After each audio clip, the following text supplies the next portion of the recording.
We're gonna be able to get in some more time tonight because we're not starting as late as some of the other times we started. So I'll be able to get a little bit more progress on this Nuzlocke. I'm joined by my friend Ethan Sir Quijibo on Twitch. So we'll be chatting. So let me just send out a few messages to let people know we're live as I boot the game up, and yeah, let's get chatting. So Ethan, Yes. something that I wanted to tell you is I remembered to do today is I started listening to your podcast. Oh, how about that? So I listened to your most recent episode because I know I hadn't done it before. So Oh, it's all good. Glad to provide you potential entertainment, I suppose. yeah, I enjoyed it. I enjoyed what I heard.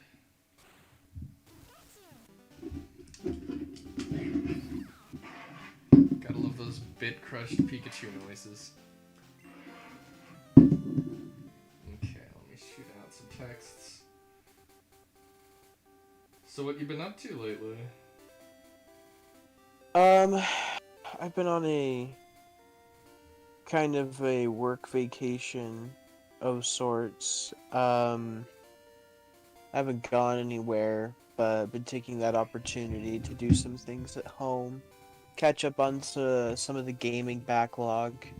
Um, do some like decent room cleaning and reorganization of things and Nice. just some just nice kind of staycation sort of things. And I'm gonna be hanging out with friends over the next few days, and so gonna like party it up with a couple friends, so it'll be nice. Nice. So just So like a vacation at home. Is that what you're pretty saying? much Okay. pretty much that's what it is. So but yeah, in that time I've been playing some games, and the games are definitely the most interesting thing Right. recently, because I've been playing some wildly intriguing games. What games do those include? Um, the list includes Nier Automata, Ghost of Tsushima, uh, God Hand, um, let's see, Halo 4. How's that been? Oh God. H-Rot, Ultra Kill, and I think that's kinda, yeah, that's about it. Though, I mean, I definitely, since the last time we've chatted, these aren't vacation games, but I've also played a few other games. I played the Family Guy game for the PlayStation 3 and CIS for the PlayStation 3. Got my Platinum Trophy in that. Replayed Streets of Rage 2, played Golden Axe 1 and 2. Um, Only true classics like the Family Guy game. exactly. I saw some footage of that. They like do like the cutaway gags in the game. No, this one's different actually. This Oh, is the okay. PlayStation 3 361. It's Okay, a this must be a completely different newer game. one. Yeah, newer. It was like 2011, I think, is when it came out. Yeah, Okay. it's about 2012. The main reason why I picked it up is because it's developed by the same studio as the people who did Battle for Bikini Bottom. Oh wow. Yeah, and it's basically just like a really shitty Ratchet and Clank. So it's kind of like a really mediocre like third-person shooter where you play as like Stewie and Brian, and it's just Family Guy humor. So it's just like offensive jokes for the sake of offensive jokes, and just like nothing funny or interesting the whole way through. Totally just a grind to get through it, because that gameplay really grew stale very Needless to fast. say, it was a timeless masterpiece. It was definitely not worth playing, but hey, I mean, if you're a fan of Family Guy, go ahead. But I don't know, the game is kind of weirdly overpriced in my opinion. Interesting. I have It's like, never watched much Family Guy, but I will admit I have seen some clips and stuff that I was like, that was legitimately really funny.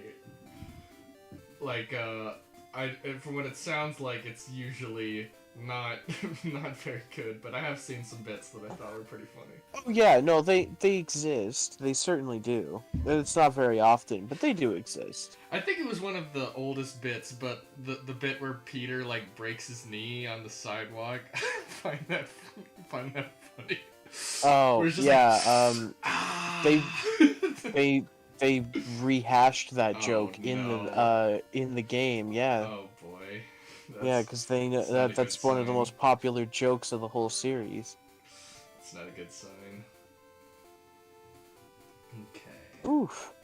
I'm currently playing Ghost of Tsushima right now. I'm Nice. within the beginning hours of that. And oh my, the gameplay is really good. Nice. Especially, it's nice considering that this is very much a bog standard AAA open world uh prestige game sort of experience with a kind of like half-assed, extraordinarily cliche Japanese samurai story painted over it.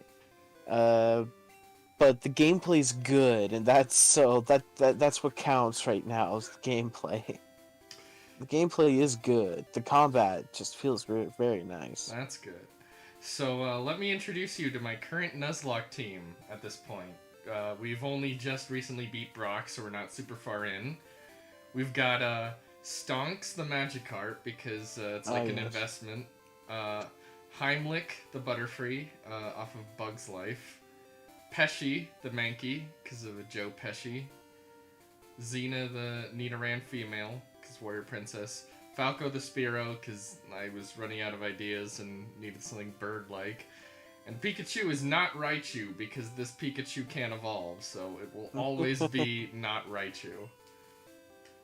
So that is our current lineup of our crew. Amazing. Yeah, so I was just doing a little bit of grinding last I was playing, and then we're gonna go into Mount Moon. Gonna see what we can find there. Just been trying to bring Stonks up because he is a pain to deal with at first, but he only evolves at level 20, so it's not actually that long that you have to grind him up. So Ghosts of Tsushima, how does that game play? I've heard a fair amount, but I don't think I've ever seen much footage. So it's developed by the same people who did Infamous, Okay. who did, Sly Cooper back in the past.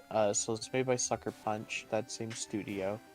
Um, it plays really interestingly. It's a semi kind of like fast-paced, open world, third-person action affair. But with very light platforming, and I mean very light platforming. You can like scale walls and very Uncharted-esque uh, climbing sections. I'm doing one as we speak. Um, but what really carries that forward is really interesting sword combat. There's like different stances, different attacks like tied to different face buttons, timings, parries, dodges, bunch of like upgrades as well for your equipment. It's it's pretty cool. It's a AAA game. Is it similar at all to Sekiro, or is it pretty different? No, I wouldn't say so. I wouldn't say so.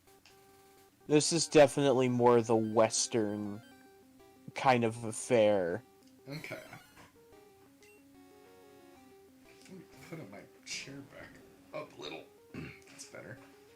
It's set in Japan and everything, but this is definitely made by a Western studio, and it Okay. definitely shows. And that one's only on PS4, right? Yes, this one is currently only available on the PlayStation 4. I'm playing it via backwards compatibility on the 5, which means I get the cool whatever fidelity mode. So I get that 4K baby, and I get it at 60 FPS. So, ooh, look at me Nice. living the high life So the frame over rate here. doesn't capture anything. Huh? The frame rate wasn't like capped at 30 or anything. Yeah, the frame rate was pretty much at 30 on the PS4 versions. They had a performance mode that would help like dip it up to like 40 to like 50 something, but it wouldn't keep a steady 60. That was at 1080p. But now it hits 4K 60 because they basically just went back on the PlayStation 4 version and they're like, cool, they patched it to just uncap the frame rate or just cap it to 60 and just updated the PS5 version essentially. So it's like, cool, you're running it on the PS5, like they uncapped the frame rate there for you, so it's cool. Nice. So, game look pretty and game run pretty well too. I haven't had any real noticeable frame dips. Though it is interesting, there are cutscenes, and even certain bits of cutscenes that are rendered at like 30 hertz, and it's really weird. Like the character models maybe like moving at 60, and like the the tree leaves like falling down in the background are at 30, and it's like, oh, this is weird. Interesting. Watching the juxtaposition of the frame rate of people and the objects, but it's very much just a, oh, we flipped a switch kind of patch. Mm. It's not an optimization, Yeah, and I think that's kind of a frequent for this console generation. I think we're going to see. Yeah, I remember once my friend Vivi was showing me a speed run, and like talking about like frame rate weird stuff. So like Ocarina, I think is like it's gotta be like I think it's like 30, maybe even less. Because when I was playing it, seemed like it might be 20, um, when I was emulating it. But um, there was the speed run, like there was like an eye tracker like extension, but it was like at like 60, and so the game was in much slower frame rate than the eye tracker, and it was really messing with me how they Uh, just were not matching, how it was way smoother than the actual game. that sounds very frustrating to have to deal with. It was not There we great go. on the eyes in my opinion. I, ouch. I burned myself a little Oof. bit. Putting out a candle. Ah, candlelit Uh, gaming. Pretty much. Bought a candle today. I went out and I bought a rug for my computer desk. And then I bought a little 3-tier storage thing, which is great because all of my game controllers are in there now. And oh my gosh, it's so nice. I have controllers all over the place now. It's so nice. I need to Uh, figure out better controller storage because I've got a lot of old controllers for different systems and different adapters and all sorts of stuff. I own a lot of PlayStation controllers. I'll say that much. I think PlayStation, I have like. Okay, I recently got a PS4 controller for the PS4 that Dylan let me have, so I'll be able to look at what he's got there. But aside from that, I think I've got one PlayStation 2 controller I use for everything, and maybe I've got like a third party other PS2 controller. But I've just gotten a lot of leverage out of that one PS2 controller. Uh, Okay, let's switch to Pikachu. Because Xena's getting a little weak there. oh.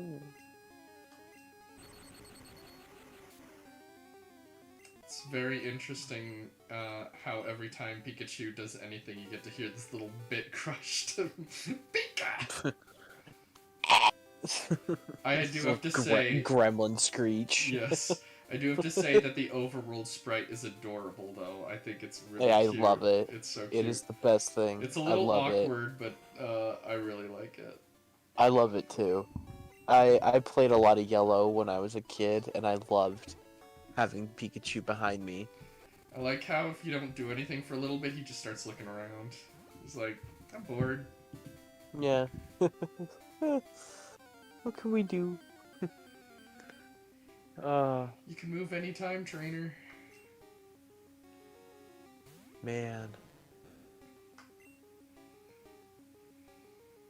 So, one of the other games I've been playing recently, God Hand.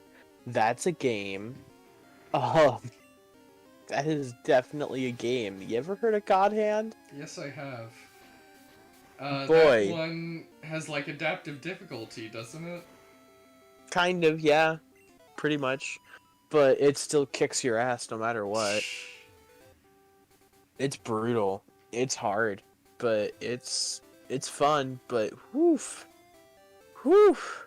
I think I have a ROM of that, but I haven't played it yet. Yeah, no, it's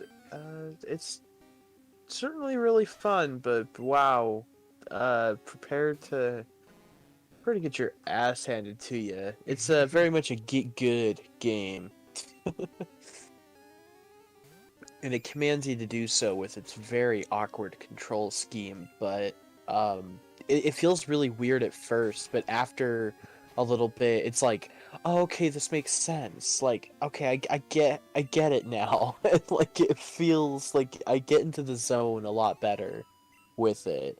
And once you can get into the zone in God Hand, it is so good. But the problem is that it hurts my hands to play it. Like, I am so engaged with it. My heart is racing, my thumbs are aching. It's one of those kind of games. Jeez. It's sweaty. It's a sweaty game, I'm but not it's great with good. that kind of stuff. It's definitely really fun, but whew, uh, it's also very dated too. Really homophobic at one Uh-oh. part Oh of the no. game. Yeah, the game is just mired in wacky stereotypes and like referential humor and just weird, goofy satire. It was a collaboration of Shinji Mikami, the Resident Evil guy, and I believe it was Hideki Kamiya, the guy from Devil May Cry.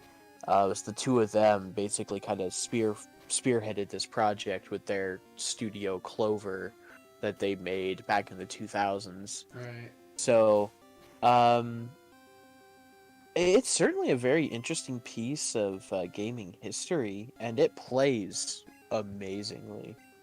Uh, but yeah, it's certainly an enigma for many different reasons, and I think that's kind of adds to its artistic value in a way. Hmm. But definitely a game to at least just kind of admire from a distance. Like, look into it, but if you decide to not play it, like, that's, hey man, no shame. You don't have to play God Hand. You really don't. But if you do, prepare yourself. But It's gonna. the gamers TM told me I needed to. They will. They definitely will. And I'll say it's definitely worth it. It is fun. You can get it for $10 at on the PS3 on the digital store instead of paying the $150 you would for a physical copy for the PS2. So I mean it's pretty accessible, or you could just freaking emulate it, like ugh. But whichever way you decide to play it, no, it's pretty easy to get your hands on one way or another. So you Nice. know it's worth it. But hey, again, it's not necessary. Don't feel obligated. Right. There sure are a lot of them video games out there. There are, I think they've and made this quite a few. yes, this actually brings me to an interesting discussion topic. As a Zoomer, okay, so I'm technically a Zoomer, right? I have began to see a lot of video game boomerism really kind of creep into discourse. in that there's a lot of people out there who will shame younger people for not playing the games that they did when they were younger. That a lot of younger people of today's generation, like, haven't played the original Metroid, haven't played Metroid 2, haven't played Donkey Kong Country, or a lot of 16-bit games play, or like PlayStation 1, around that kind of stuff. Um and I don't know, it's just kind of like annoying, or these people have to say like, oh yeah, you have to play these classics and everything, like, oh you absolutely have to. It's like, well, you're coming at this from a perspective of someone who grew up with that, and like as a newcomer coming into this is just completely like just bad shit, and I can't get into this or anything, and people kind of like give you crap for that and whatever. And I don't know, is that something that you've seen or Not only experienced for is that yourself? something that I've seen, I feel like that goes back a very long time. Because I swear, like, 20, 15 years ago on forums and stuff, it was, people crapping on a lot of GameCube stuff and, like, I don't know. In my head, I mentally associate these people probably, like, watched a lot of College Humor, but they're like, yeah, 80s, 90s games are the best. And, like, these Wind Waker, what is this crap? Like, it's all cartoony Yeah. now, and Yeah. uh, and like, and so like when I was really little, I grew up with a little bit of an inferiority complex when it came to like certain games. I was like, oh man, Nintendo 64 and earlier, there were so many classics. It's like, what do we have now? And then now I grow up and I'm like, what am I talking about? There was plenty of great games. Yeah. I don't know. I feel it's just that kind of behavior is something that's just so annoying, especially when you need to like kind of come into consideration that everybody has their own tastes, Yeah, that's and why I think. people people grew up with different kinds of games. Because here's the thing, like games, they date themselves. That's the thing. I mean, there's still old games I think that control really well today, but there are plenty that you go back and try and play it today. A lot of people who will scream and behind the and say that GoldenEye 007 is still the best damn first-person shooter out there. I don't think I've played it in a while and have realized that it's not controlled very well. Definitely very influential, but is it good by today's standards? I wouldn't say so. I've tried, and Yeah, yeesh. this is why I But think gamers but are it's just so still, stupid. yeah, I know, it's funny, and they'll swear by this, and it's like, why would I want to play that when I have something that I feel controls smoother, and I've already played this before. But like, if you want to go back, that's cool.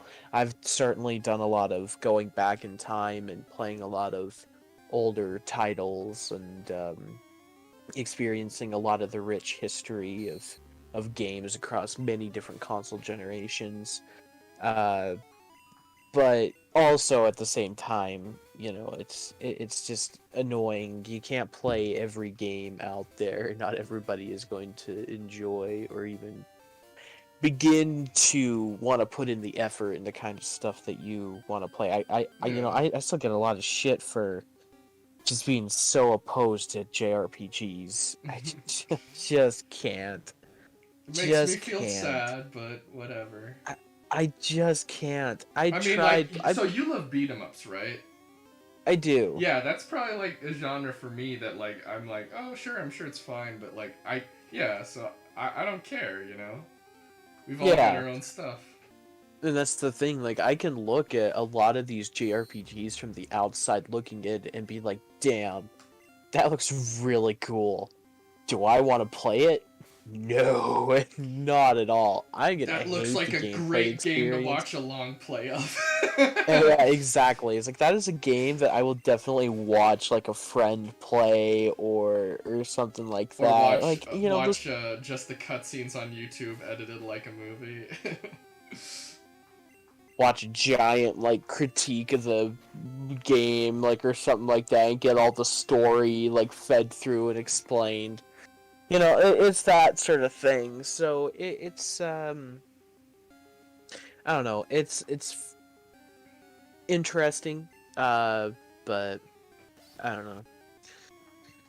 I do weirdly see myself currently wanting to play newer stuff right now. I feel like I've been tugging to like touch my PS5 a little more recently rather Nice. than the PS1 because still trying to work through the original Silent Hill, but it's like Nice. do I want to boot up the PS1 right now? It's like I don't know. I kind of want to just sprawl out on the big TV. Did I And I mention could. yet? You finish. Oh yeah, I was just saying I could like pretty much play it in my PS3, but I have a save file already going on the Hmm. PS1, so.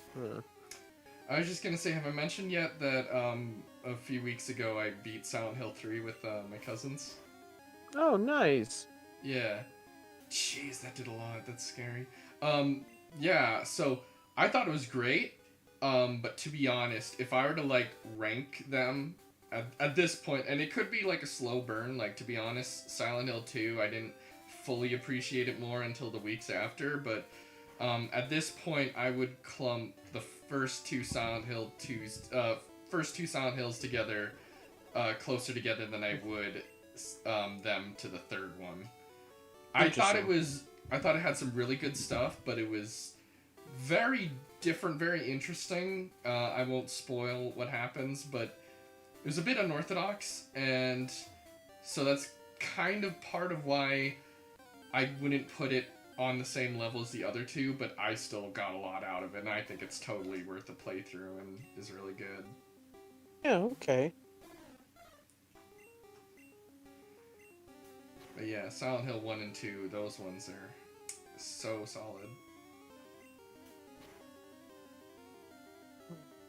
But yeah, going back to what you're saying about, you know, boomerisms about video games, Boomerism. like, this is kind of why, like, because I love video games, I kind of wish I had, you know, sometimes better people to talk about them with, like, obviously not my friend circle, but, like, talking about those people on groups and stuff where it's like, you know, these dumb reactionaries, these nostalgia blind people, you know, how Yeah. nice it would be to just have, have better conversations about these games I really like. Yeah, it's very hard to have those kind of conversations because I'll definitely say I have had my perspectives on game discourse radically altered over time, and you know, I just can't talk to the gamers TM anymore. It's just like it's like talking to a brick wall. I don't get it. Yeah, But you know, like normal people, you know, I can talk about games with them sometimes, but you'll probably I get don't better know. conversations with them sometimes than with Probably. with the gamers TM. Oh my gosh, you can pet a fox in Ghost of Tsushima. That's great. 10 out of 10. Best AAA game ever made. There you go. That's my review. The game award for best pets. This is certainly a really good looking game too. I'll say Nice. so. Yeah, they really did a good job with it. It's very pretty. Very pretty.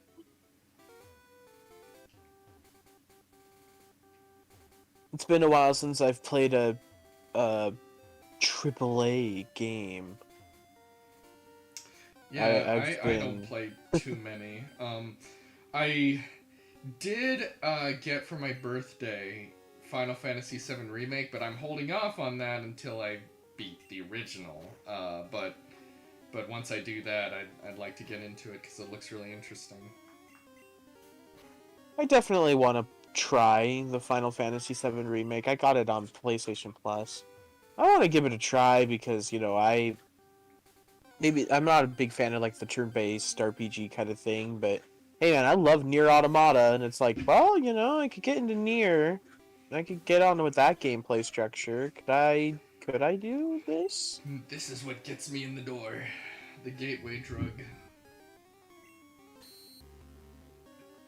And you know what? Considering the fact that I play a lot of Souls-likes and stuff like that, I'm totally okay with whatever the heck that Final Fantasy 1 remake thing is. In fact, while we're talking about it, I should download the demo right now because they have a PS5 demo for it available. Did they announce some new remake or something?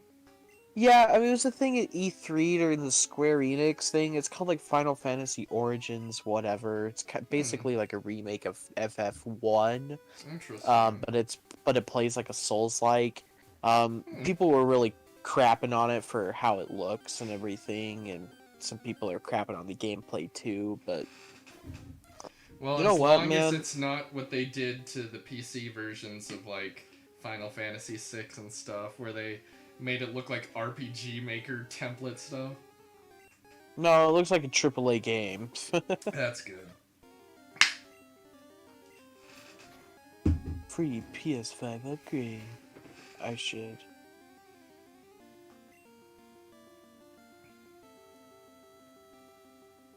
Let's see. No. Where's the Final Fantasy 7 thing? So much Final Fantasy.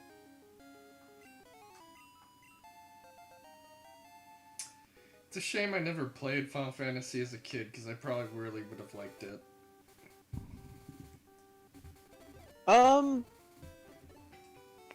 I might have. I mean, I think I probably would have liked JRPGs probably a little more if I played them as a kid, but I never did. Yeah, and I played more of the quirky, some of the more quirky, less like actual RPG intensive ones, and then of course Pokemon. But I didn't play some of the more straight up ones like the Final Fantasies and the Chrono Triggers and stuff. I was playing as a kid. I was playing action games and retro jank. Uh, and that's what I still play, I guess, to some extent to this day. Um, but yeah, that was my tastes when I was younger, and that never really fit in the RPGs. My family just never got me RPGs. I just grew up with friends who were playing Call of Duty and Halo and everything, and I jumped on those games. I played Gears of War a lot as a kid, a lot of Halo, Star Wars Battlefront. Played Shaq Fu as a kid, uh, for the Sega Genesis. That version I specifically. played a lot of GameCube party games as a kid with my friends, and Nice. a lot of my Nice. friends' houses had Tony Hawk games of various sorts. I think one of my friends had a Dreamcast, but I was too young to realize that they had that. And then some of my other friends had Xbox and PlayStation and stuff, but we pretty much just had Nintendo.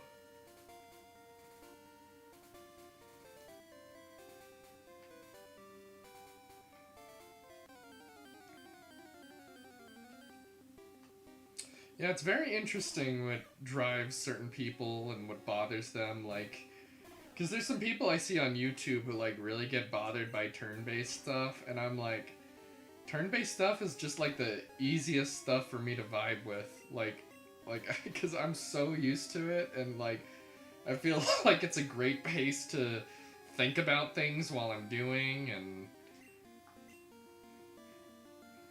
I don't know. Like, some people get bored and bothered by it, but like, I, I think it's, for me it's like There's leisurely.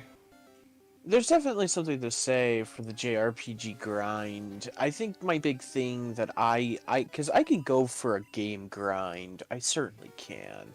I just never got on with the menu systems of many of those Mm. RPGs. That it's the menus kill it for me. If your UI is shit, then Yeah, that would be man, bothersome. I have been a little confused by Final Fantasy VII's UI. At parts, it confused me. Like, I should, if I when I play it again, I should probably look a little more into it. But it also helped offset it with having some element of slight real time because there's like a lot of timers involved. I Mm-hmm. feel like the Pokemon UI has generally been clean and organized, but they're, yeah, that battle mechanics can definitely get bogged down. But like, something I would compare to is like I don't have the patience for it now as much as I used to, but like, yeah, sometimes I am just good with grinding. Like honestly, uh, I felt like when I did Red and Blue, like sometimes I had to do a little bit more grinding than I would want to on my own, but like for the most part, I was able to do it just fine. And something that I think about, like how I used to play Halo and Call of Duty, um, when I got home from school back in high school. Yeah. Very different kind of game, but in a sense, I was grinding those too. I was like grinding for See, like now, challenges and now I feel very similar to that in that um I I do this my grind games kind of become these more open world kind of games like Ghost of Tsushima and everything. The reason why I'm playing this game right now is because I recently just completely decided to uninstall the Call of Duty multiplayer off of my PS5. Like I'm done. I've decided to retire Black Ops Cold War. More than okay with that, but I'm taking that time that I would have used on those grinds and I'm using it towards, other mm, games now. It's time to move on. And so I'm just now just putting in effort into more games, bigger games as well that I otherwise wouldn't be playing, right. uh, because I'd be, doing that kind of grind. Though I've been doing a little bit of Halo multiplayer, but I can play Halo multiplayer casually and play a couple matches and be done with it. Yeah, COD's different in a weird way. and that's the thing. Like for me, like Halo multiplayer, me coming back to that, that's not really grindy. Like because I just love doing it so much. Because I'm like, Oh yeah. yeah, like it feels like every time. Like that's the thing. Like especially in like some Facebook groups and stuff, I'll see people be like, single player games are better than multiplayer games, and like maybe it's partially because I grew up with a very different gaming experience, but I'm like, if you do a multiplayer game right, the fun is infinite. If you just like get the right people and you have the right amount of variability, it's like you can play games like Mario Party or Mario Kart Double Dash just like for forever. They're just like unless you really overdo it, like they're just always fun. I would certainly agree. I feel like I'm probably slightly boomer when it comes to Mario Kart, and I should probably give some of the newer ones more of a chance, especially 8. I've had a little bit of a bias against 8, but like, I don't know what it is, but something about how Double Dash is so unique makes me just love it more than the others. Like, the crazy drifting, the fact that it's so fast, the wild items, like, oh, like I don't know what it is, but like I just can't get that same experience from other Mario Karts.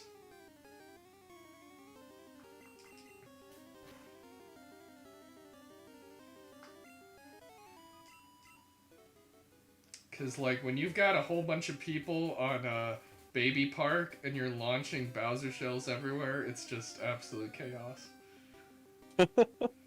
Which of course I always do because I pick Bowser Jr. and Paratroopa. I don't think I've ever played Double Dash. That one is a lot of fun. If we got net play working, like that would be a fun one to do together. That one can be wild.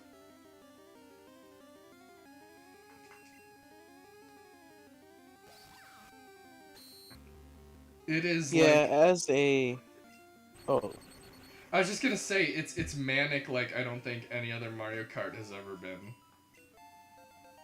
well, sometimes the manicness of Mario Kart is the thing that pisses me off about it. Yeah, I could see how that would be for someone, but like, it's exhilarating for me at least. Like, maybe that doesn't transfer to everyone, but like some of the other Mario Karts, like I don't know, it just feels like it just doesn't get as because we got like so heated, me and my friends when we would play Double Dash, we'd get so into it, so invested.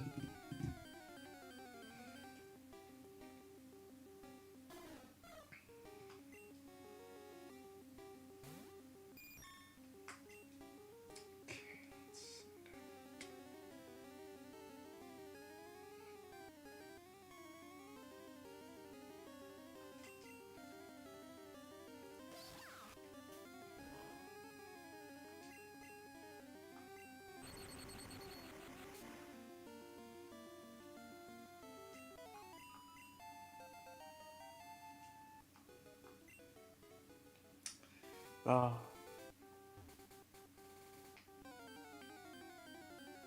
Are you thinking about getting the new Ratchet and Clank? I've seen a little footage of it, Uh, and it looks pretty wild.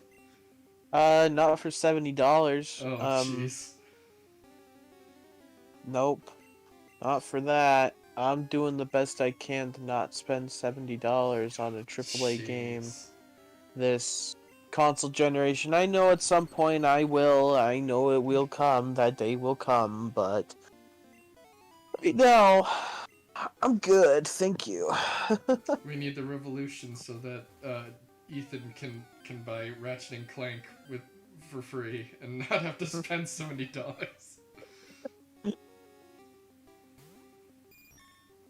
Yeah, I mean, I have a few physical PS5 games, but to be honest with you, my PlayStation 4 has uh mainly just become my uh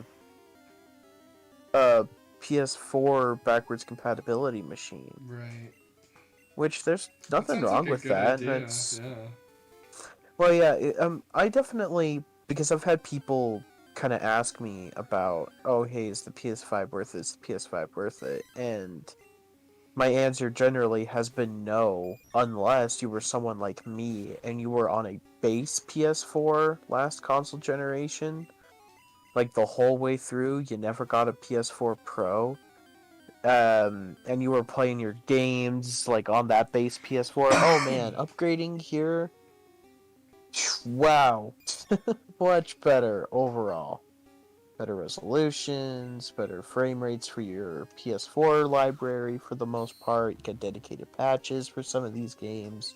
It's great, but man, I just don't like the game prices. I don't like the Activision, EA, and Sony look to be the three companies right now that are pushing the $70 game. Though I'm sure 2K will get in on this soon too. But But think of the poor CEOs who. no, 2K did. 2K did. I think 2K was the first actually because they were doing it with their latest NBA game last year.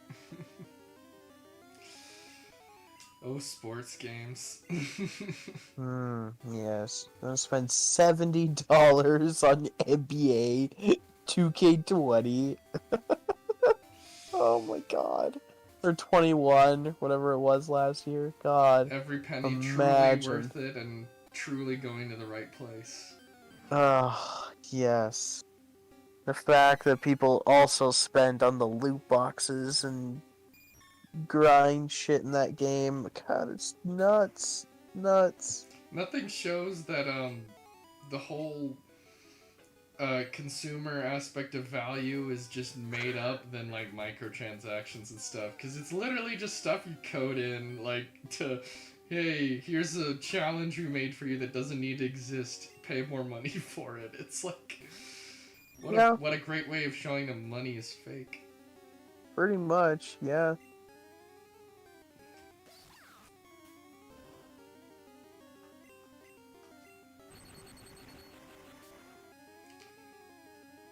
Also great when they sell games at full price digitally for years and years, when it Yes. doesn't take anything to make more copies.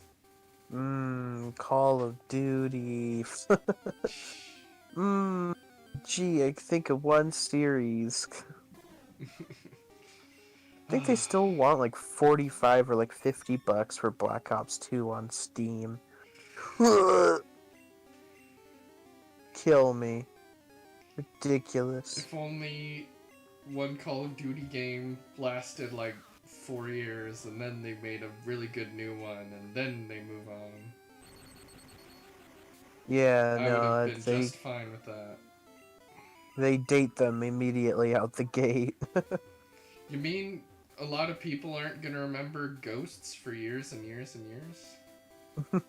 Oh my god, I love Ghosts. I hate that game so much. That's such a bad game, but man, is it entertaining.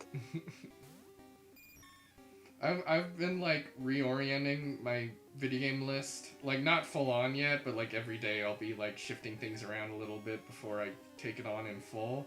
And I was looking at my list and just being like, ah, I loved Modern Warfare 2. like Dude, Modern Warfare 2 I just slabs. love it. like from what I've heard, there was like issues with balancing in the multiplayer and stuff, but like issues aside, that game is just so much fun. Yeah, a lot of those classic COD games still hold up really well. Yeah, I really need to play Call of Duty 4 because that's the one that everyone seems to love that I've never That's a really good played. one. That's a good one. Ooh, poison powder. That's a good move.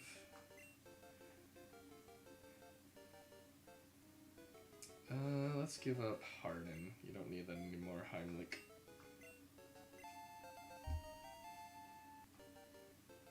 Okay.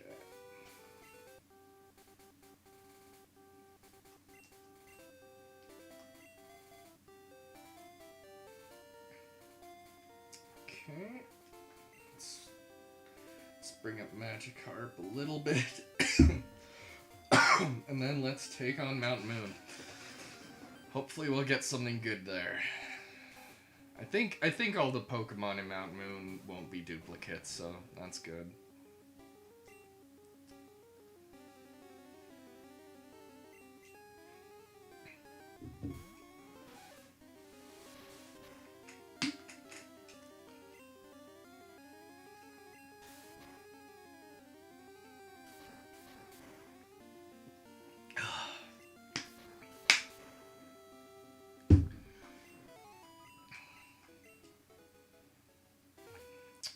Oh, Daniel, I'm getting an actual like desktop PC soon. Ooh, nice. Yeah. It's some older parts in it and everything, but still some really good ones nonetheless. Nice. And getting a monitor, keyboard, and a mouse included.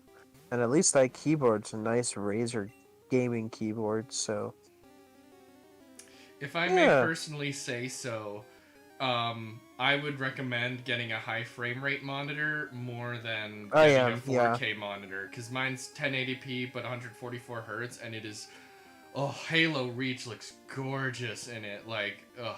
And I can link you like the monitor I got. I think it's an IPS panel. Like whatever kind of panel it is really good at colors. So like I was just putting on the Halo Reach opening cutscene, and it was like, oh, that's something I would demo in a store. That looks great.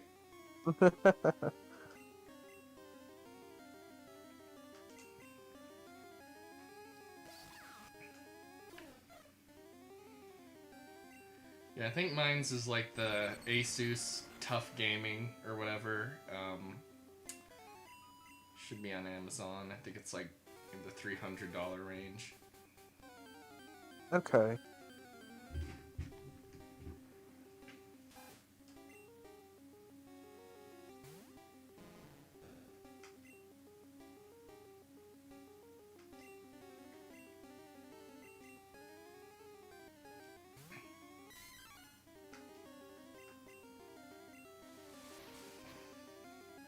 It's a really good thing I caught this Mankey before, because if I hadn't, Brock would have been Brock would have taken a little longer because this is the only Pokemon I really could have gotten that would have had any type advantage. So I got lucky on that one. And then, of course, fortunately, Pikachu will be really good on Misty. I think the Diglett Cave has just Diglett, so that should be good for Lieutenant Surge.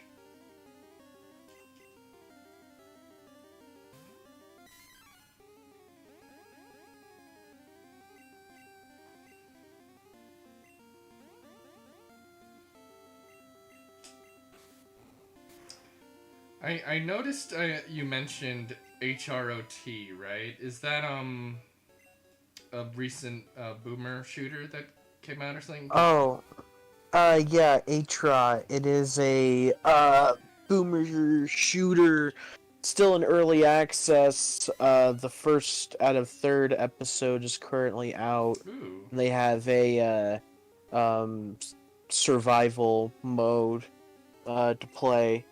Got it on the Steam Summer Sale. Like Nice.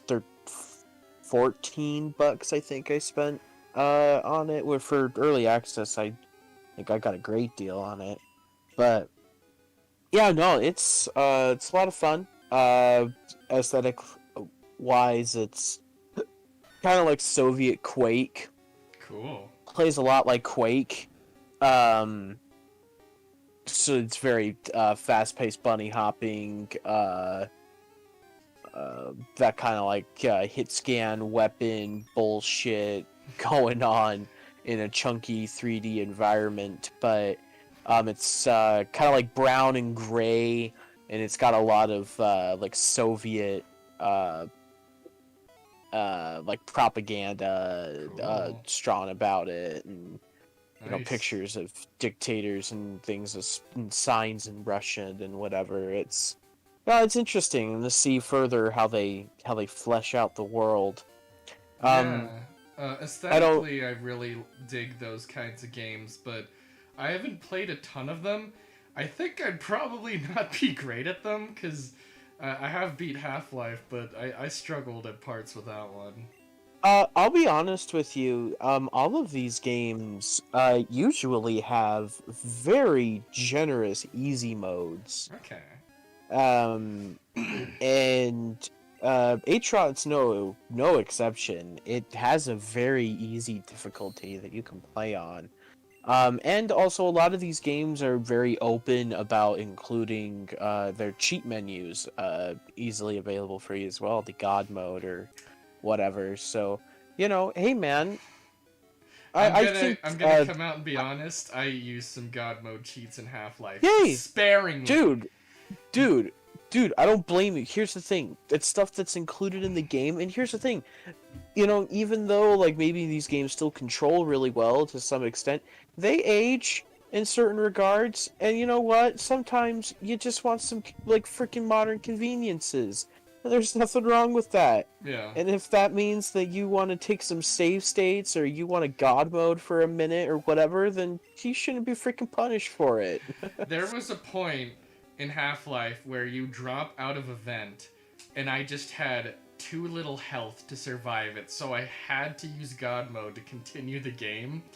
And also, like, I got in so many situations where I was just really low on health in that game, but like, afterwards we were doing some Half-Life 2, and I recently beat Half-Life 2 Episode 1, gonna try out Episode 2 hopefully soon, but like, I did not have that same problem in Half-Life 2 when it came to just ending up in situations where I was just horrible with health. Like, in Zen, I would just keep giving myself health and ammo and stuff, and like, Half-Life 2, I never had to do that, but also, like, aside from difficulty itself, I'm not great at controlling some boomer shooters, too, I don't think, like, how fast and moving around you are, because, like, I was not great at controlling certain parts of Half-Life 1, I felt like.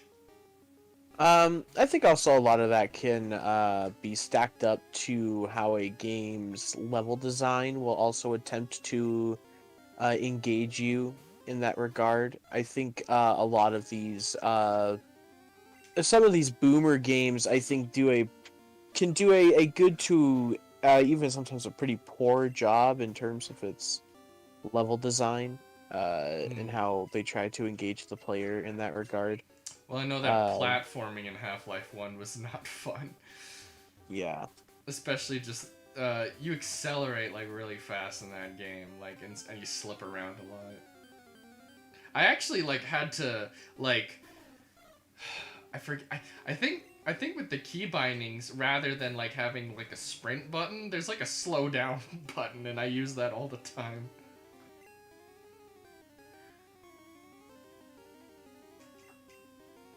There's nothing wrong with that. Because that game was just too damn I fast. I would rewind a lot of like Sonic 2 when I was playing it, and well, Mm, just a lot of those classic Sonic games as a whole. I'd use rewind mechanics when I would play them on the Genesis Mega Drive Classics collection. nice. I accept it. I want modern convenience, damn it.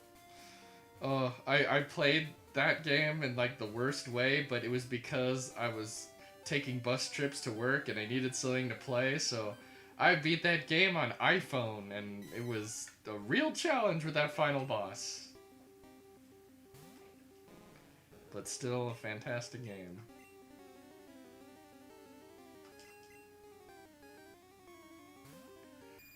I love Sonic the Hedgehog 2's soundtrack. Some classic bangers in that game. Oh yeah. Chemical Plant Zone. That song's Dude, incredible. Sonic 2 is some freaking boss shit. It's good. That's that's what the Genesis was designed for. Is those like synth funk kind of grooves.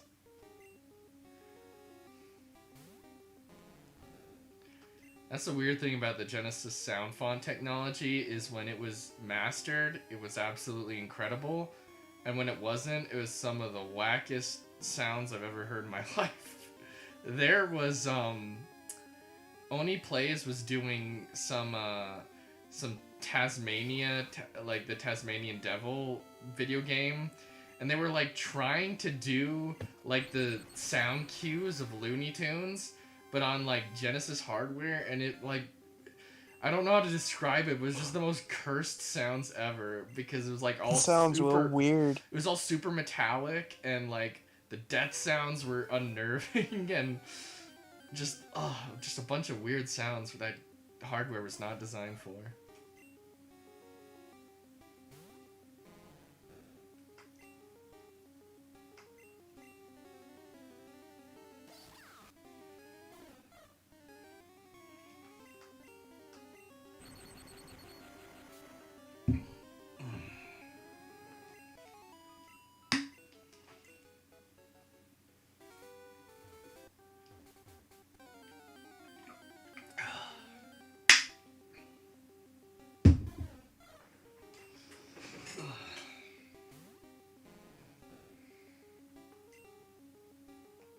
I wish. Is there a way that I can be told my overall percentage completion of Ghost of Tsushima? I wish there was something to tell me. I want a progress bar. Ah.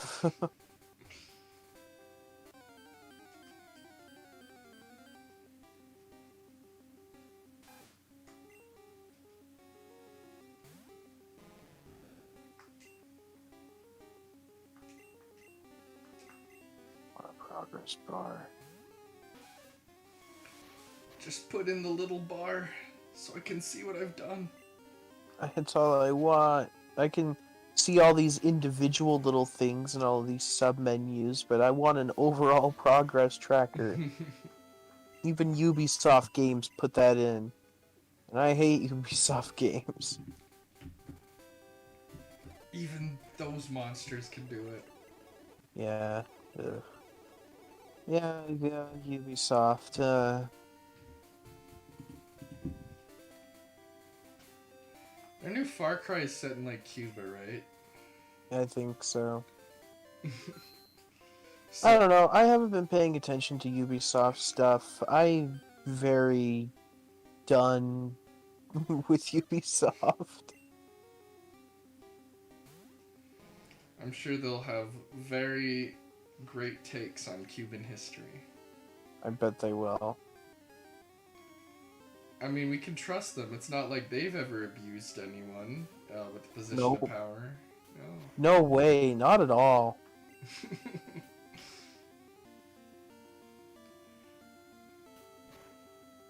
Fidel comes back from the grave to just be like, "Yo, Ubisoft, pretty cringe." It's a bit cringe in it, bruv.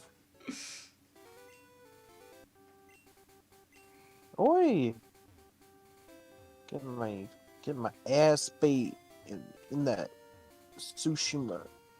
Oh my god. Get my ass beat. Get my ass beat.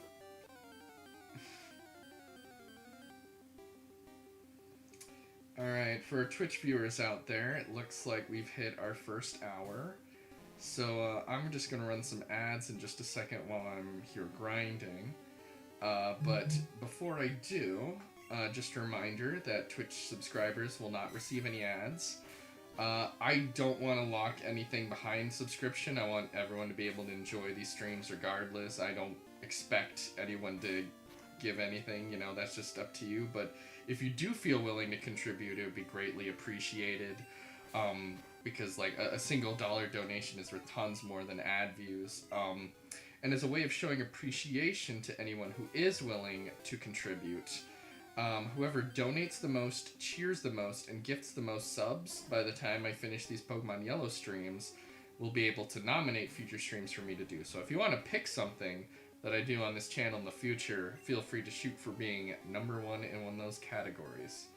So with that, I will run some ads and we'll just do some little grinding while that's going.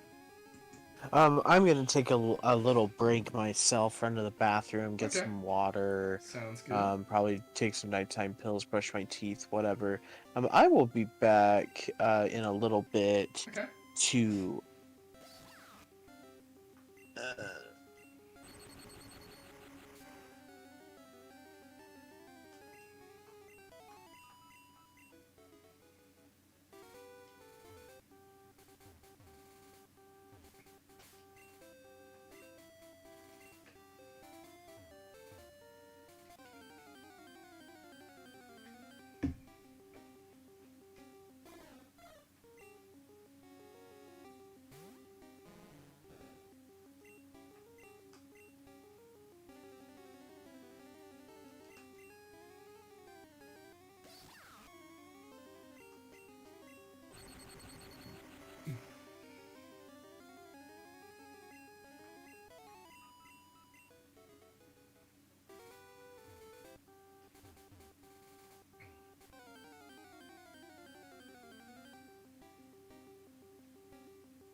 There's our progress.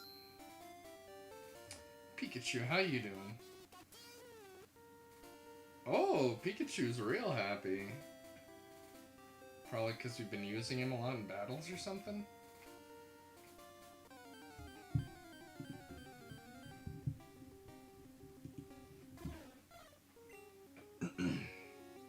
Yes, I think I'll just try to get Stonks to level 13, and then we'll take on Mount Moon. I think that's a good level for everyone to be at, because we're still pretty early in the game.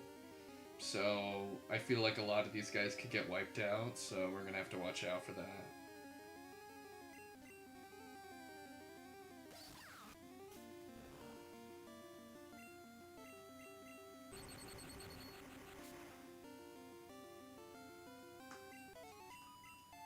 There we go. Alright, let's heal up and get ready for Mount Moon. See if we can get a good partner there.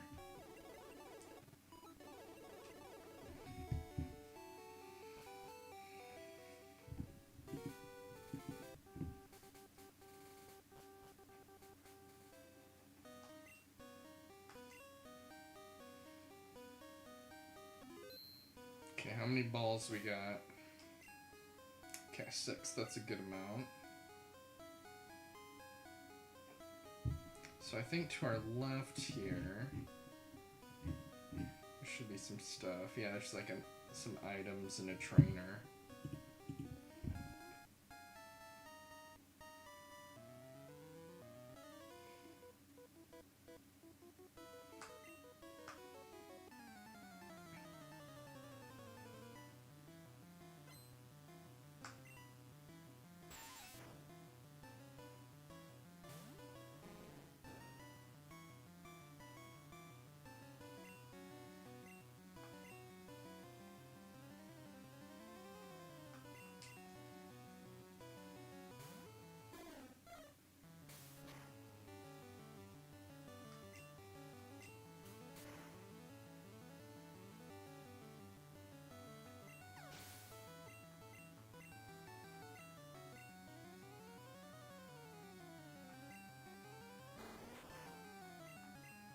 It's a way more on-model Kakuna sprite.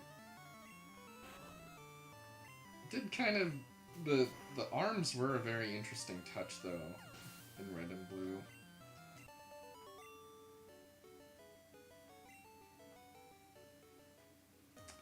Okay, let's see. Still haven't seen a wild Pokemon yet. And we can't get repels yet, so we're pretty much gonna have to get whatever shows up on this floor. Alright, what is it? Sandshrew, sweet! I love Sandshrew.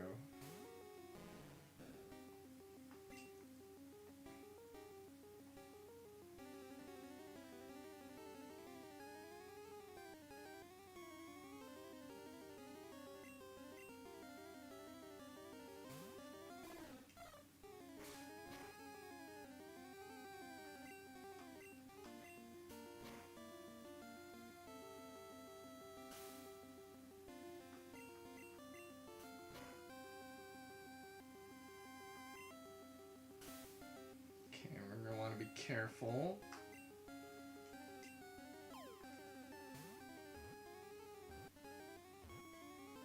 There we go. Sandshrew.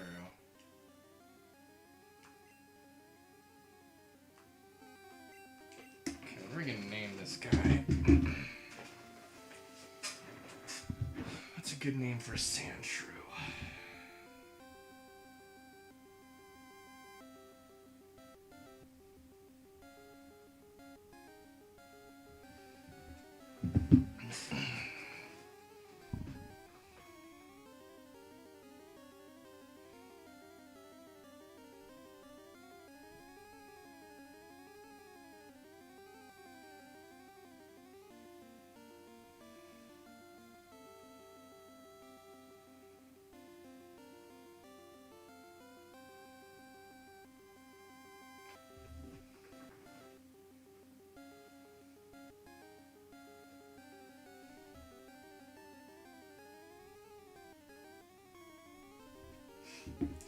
I don't know why, but Rango is coming to mind. Because of the movie, I guess. Just call him Rango.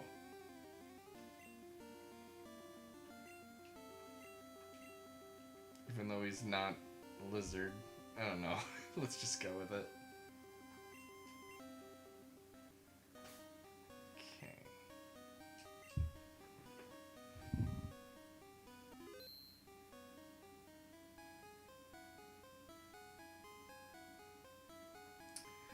So now we have to figure out if we're going to replace anyone with Sandshrew, because I think that might be a good idea. But who?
I think if we use...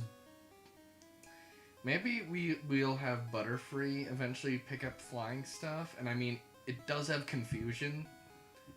So I think it'd be a good idea to replace Spearow with Sandshrew. I think we should try that out. Hopefully we can see if that works.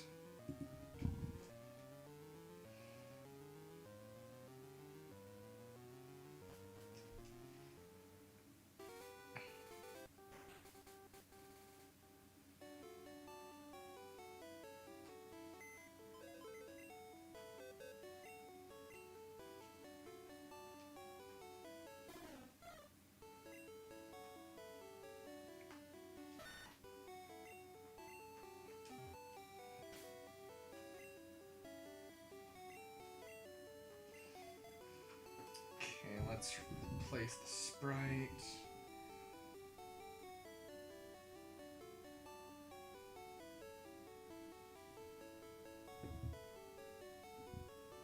So now the birds are in the box.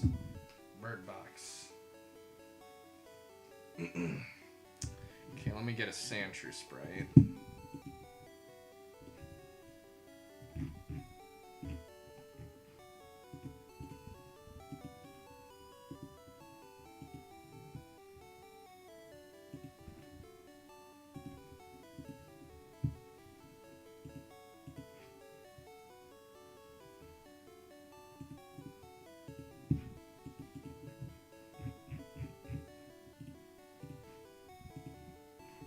Okay, this seemed correct.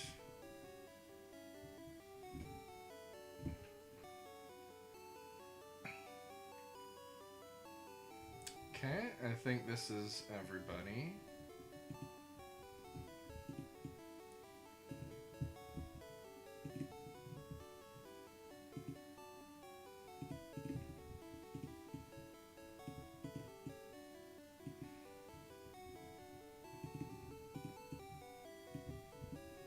Here we go, it's a little more spaced out. Okay, let's heal them up and use this team.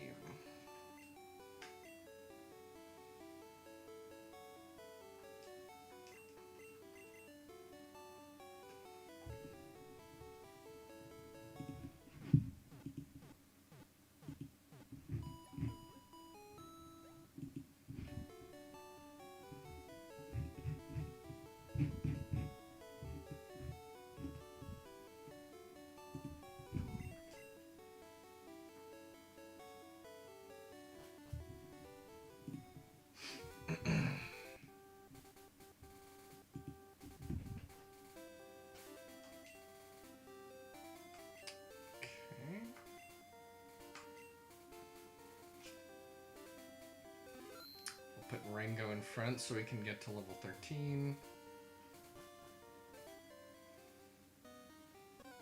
I think there was another item we haven't gotten yet. I'll have to check. It says that Sandshrews only 4% spawn rate, so we've gotten lucky if we've seen it twice already.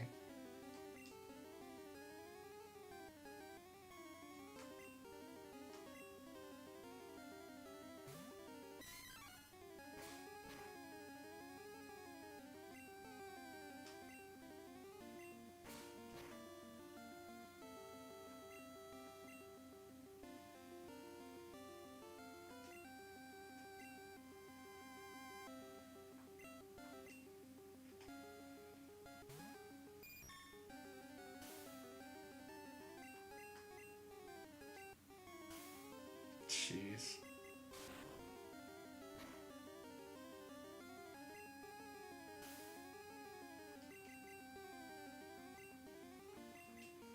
So annoying.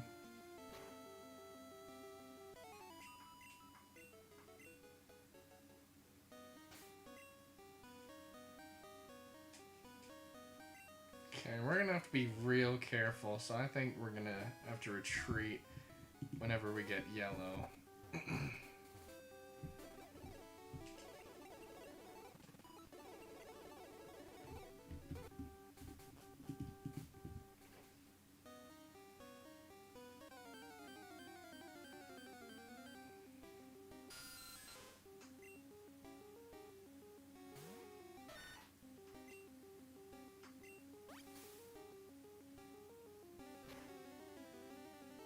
That doesn't do much. Sandshrew's scratch seems to be pretty good.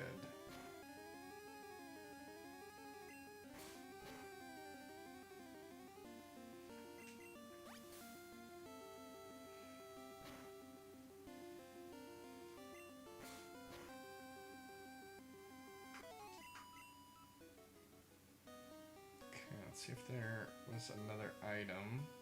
No, I guess we already got it. And I think we just keep going. Oh.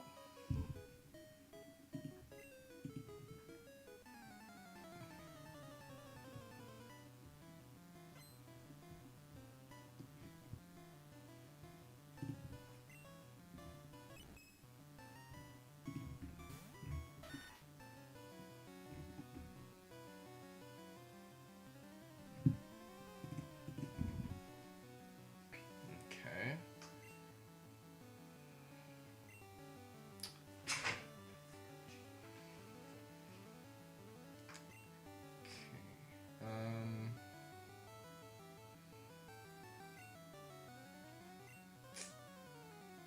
Send out Pesci.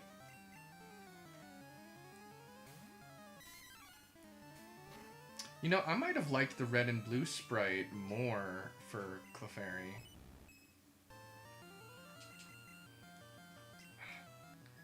Oh no.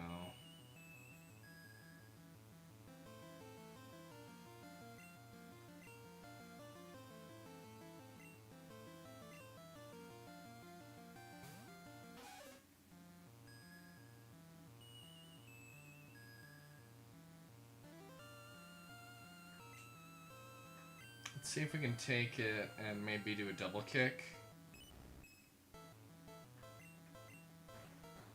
As long as we don't get too weak.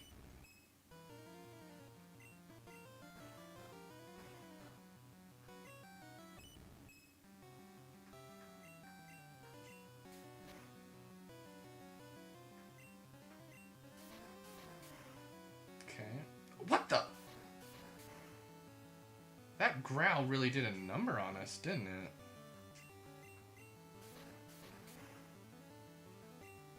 Jeez.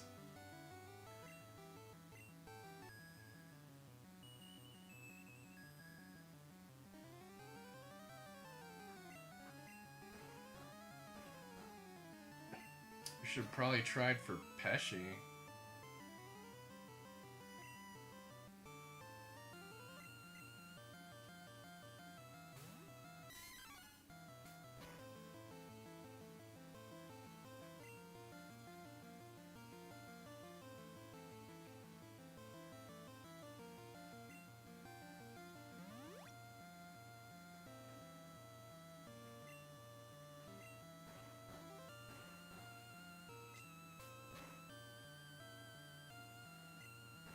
Town seems pretty strong.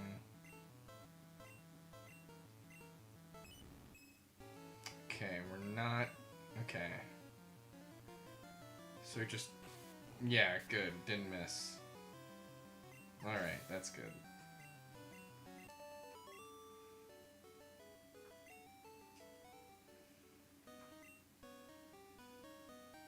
Okay, we're gonna heal, and we need to overcome that sleep, so let's get out of here.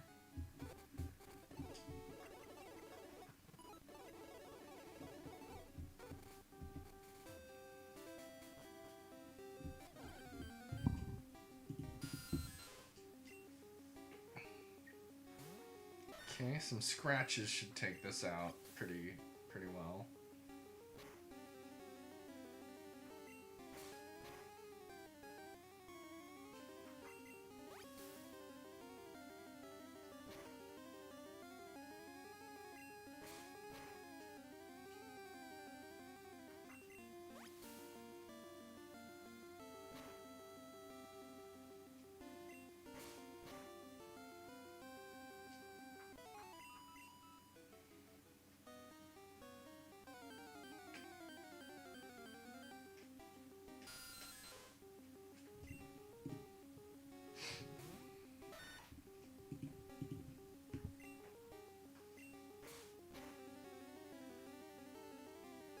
Nice.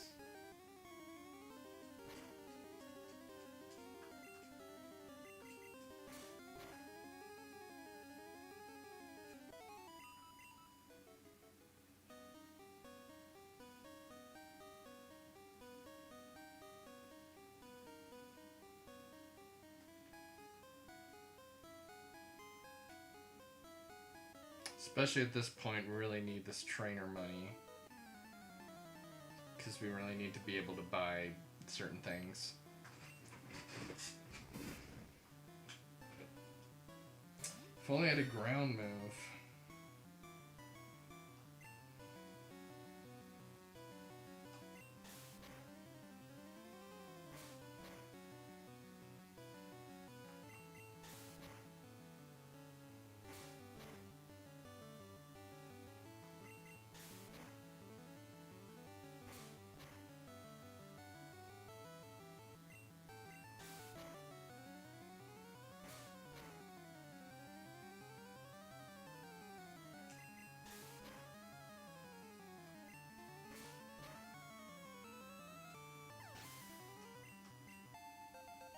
That's good.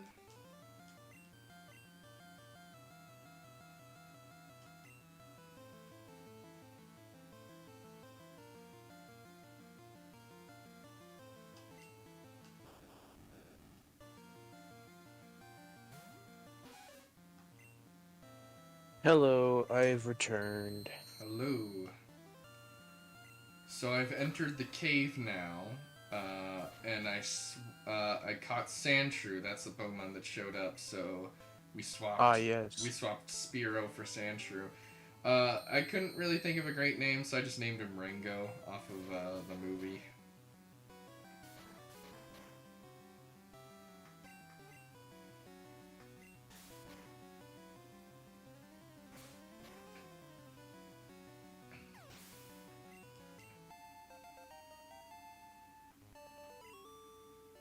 I think Nidoran should be able to turn into Nidorina pretty soon. Just a few more levels.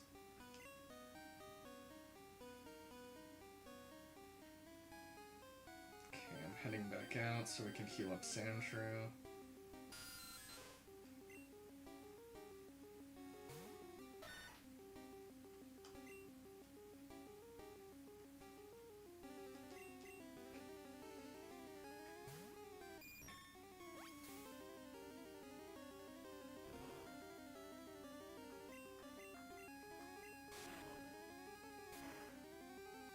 Okay, with the Zubats in here, let's put Heimlich in front now.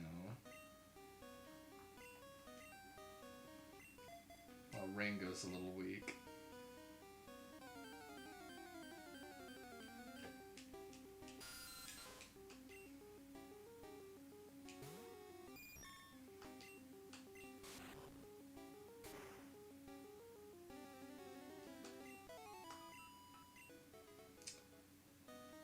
So aside from some of the games you've been playing, anything else you've been checking out lately? Like certain artists, certain movies? I rewatched The Thing with a Ooh, friend nice. That's yesterday. It was that's certainly a lot of fun. that's such a good movie. That it is. I had a friend recommend me the newest Armand Hammer and Alchemist album. Don't remember the name of it, but I actually listened to it about a couple hours ago, and that was really good. But besides that, that's about it. Okay. Yeah, I was just curious.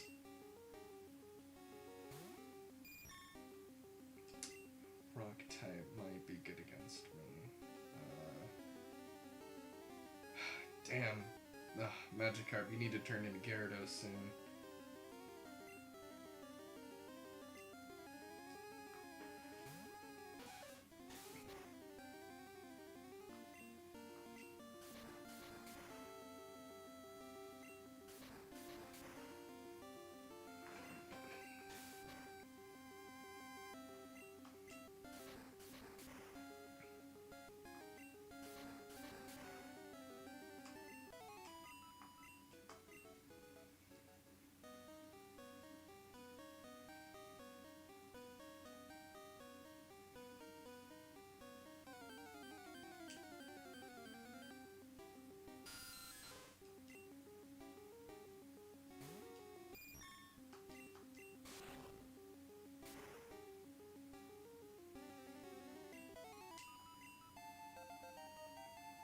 So, remind me, you still write articles, right?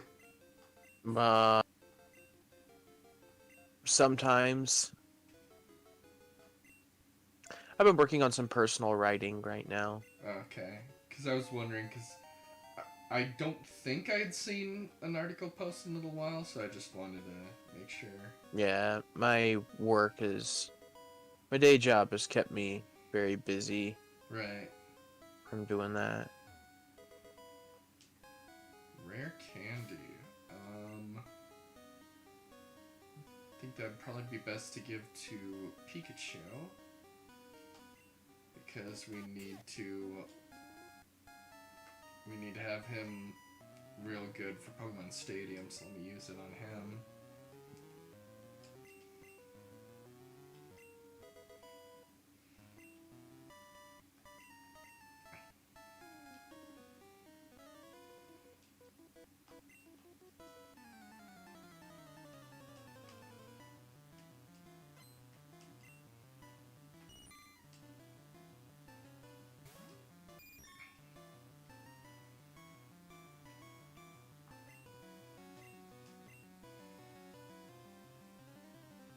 Okay, for Caterpie.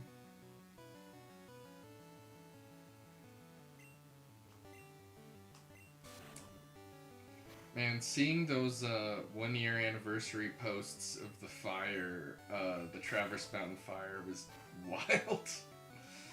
Oh man, what an incredibly traumatic situation. Yeah, no, it's nuts. We're already back at that type time of year. I know, and looking back at the photos and stuff, I was just like, geez, that was wild. Thankfully, despite the heat being much worse, I don't think we've had fires as bad that I'm aware of this year. Yeah, I'm inclined to agree that that's the case this year. Because I'm pretty sure there's been some bad fires, but like at that time, there's like a horrible one. Yeah. There were some horrible ones that were just like really nearby, I think. It's fortunate that so far it has not been the case again this year. But man, the heat wave is absolutely intense. Mm-hmm. Imagine being a climate denialist at this point. Like, there was an article I read on like how part of Pakistan got so hot that it was like unlivable temperatures in part of the country, Yeesh. and like Portland like had hugely record-breaking heat. The roads were buckling. Yeah, I was hearing about that. It's insane.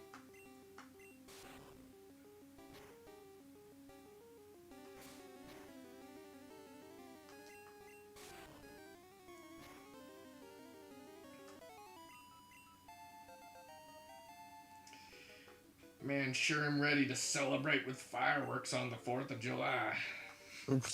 Yeah. Don't think I'm going to be interested in any fireworks this year. I think Yeah. they should be banned.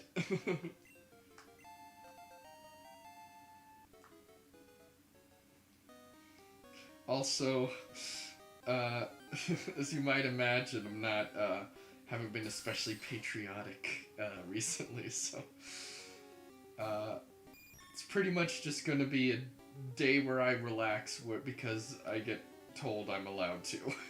That's how I see it.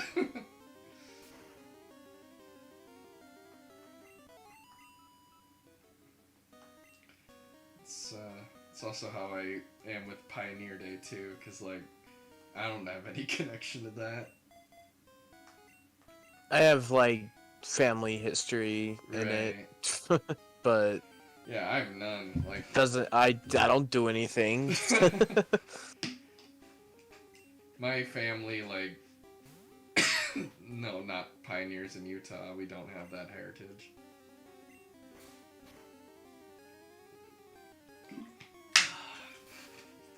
We were just like all over America, but weren't no Mormon pioneers.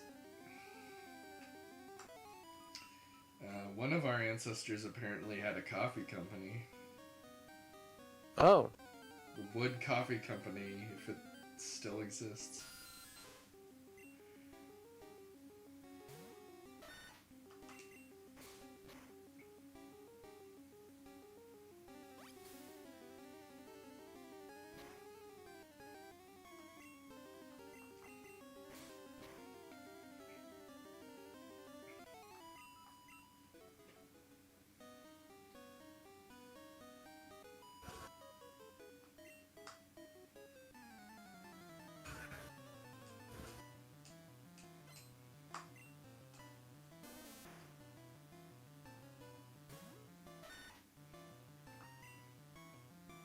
Man, sure would be nice to have a grass or water type at this point.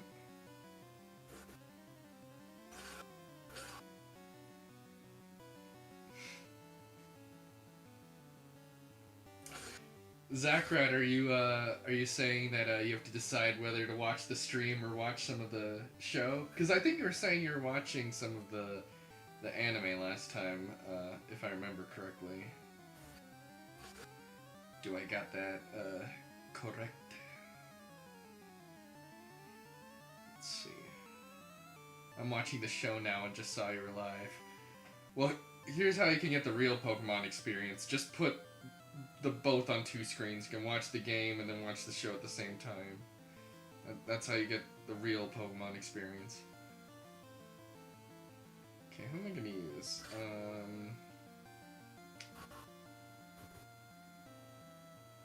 Let's use Heimlich.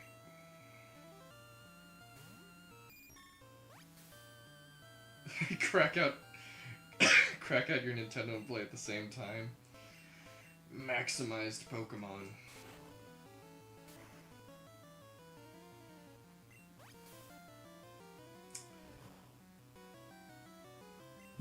Ethan, if I remember correctly, were you doing a Nuzlocke in Fire Red or Leaf Green or something at one point? Yeah, I finished that a little while ago.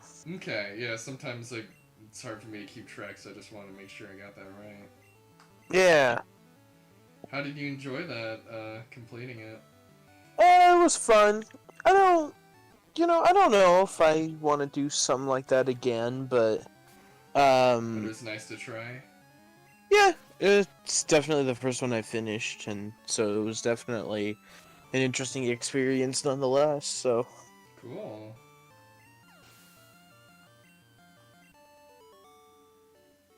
Turn on your Game Boy Color for the first time in ages. Um, do you watch much Vine Sauce, Ethan? nope. Okay, he just uploaded a video today where he was, I guess at one point he had streamed some Game Boy and Game Boy Advance games, and he had set up his webcam to be the Game Boy camera. And so it was Nice. like super high contrast black and white. It looked really cool.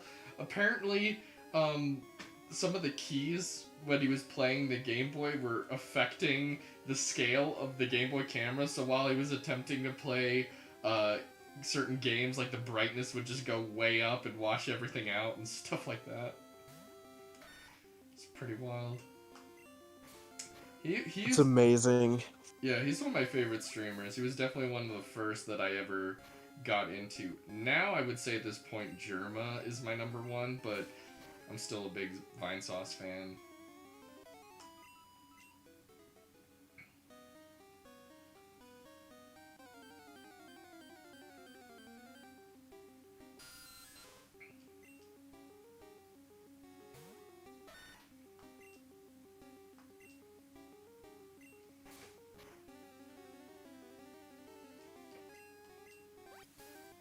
Yeah, I don't think at any point I ever had a Game Boy Color. I think Game Boy Advance was the first one I ever had. And I had a Game Boy Color. nice. Oh man, those old days before backlit screens. Ugh. I had maybe I still have it, but I had some sort of contraption that was supposed to light it up, but it just did not work for me. It was just I just had to make do with what I had.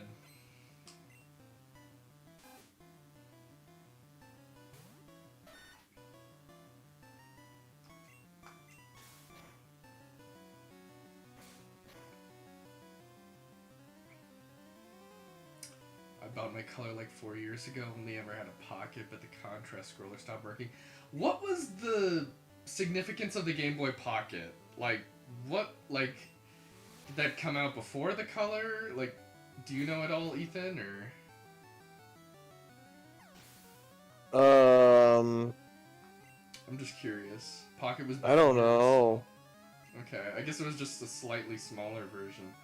That's very interesting. I remember there was one flopped handheld called the Game Boy Advance Micro, and it was like that Yeah. was so small looking.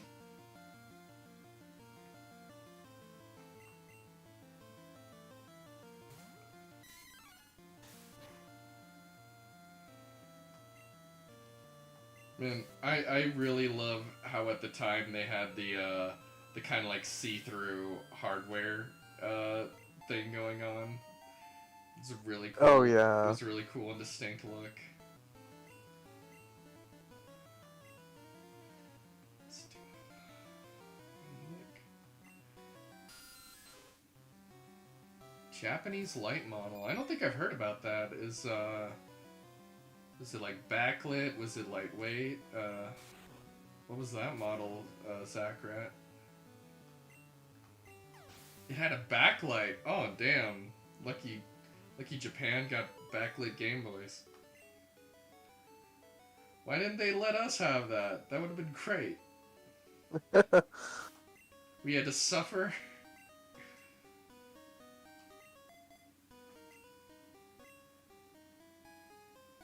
Curse you, Japan. How could you do this to us?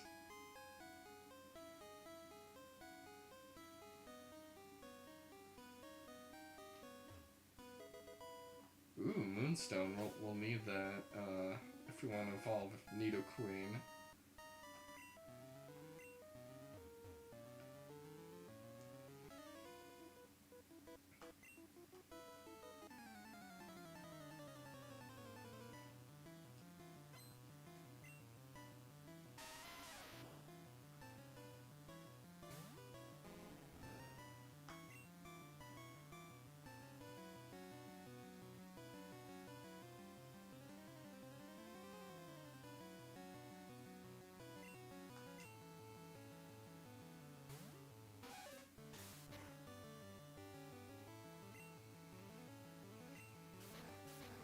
Man, I don't know if this gen had any really good back sprites.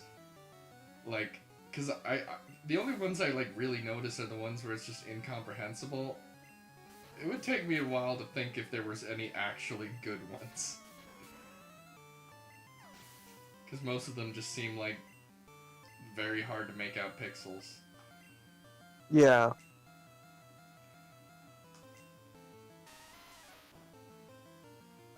I think you're very limited to what you were able to do with that, though. I don't know if there was a way to make them look any good.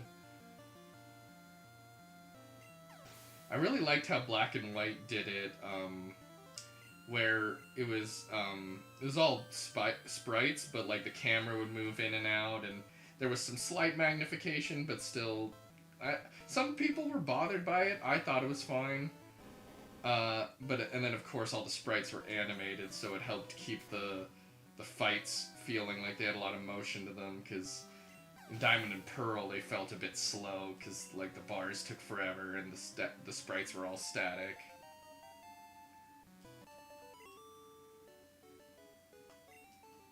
I don't think it was as big of an issue as some people make it out to be in Gen 4, but it definitely was something I noticed. Okay, let's go back to the Pokemon Center, heal up some of these guys.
Ethan, you already said that you got something for the Steam Summer Sale, right?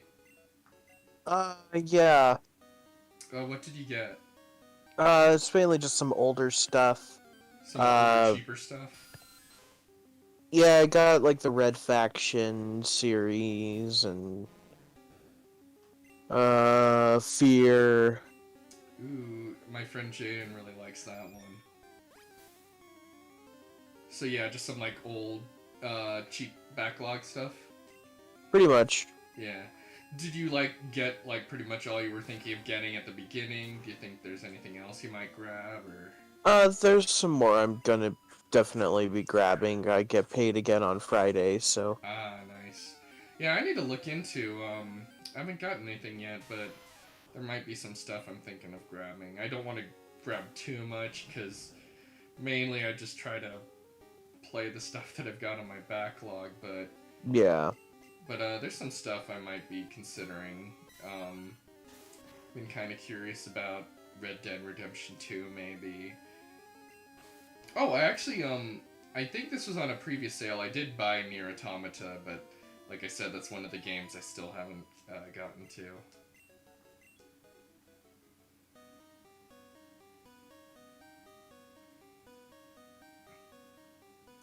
So much stuff out there. Only so much Yeah, time. that there is. Only so much time on this bitch of an earth.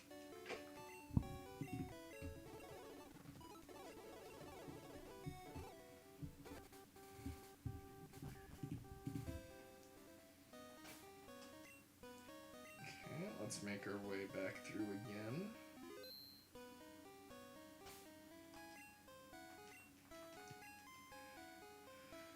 Once you reach level 20, Stonks, then you'll have paid off. It will have been worth it once we just pull that weight. I love Pikachu's sprite so much, how it just waddles in place. It's so cute. It's so cute. It's so cute.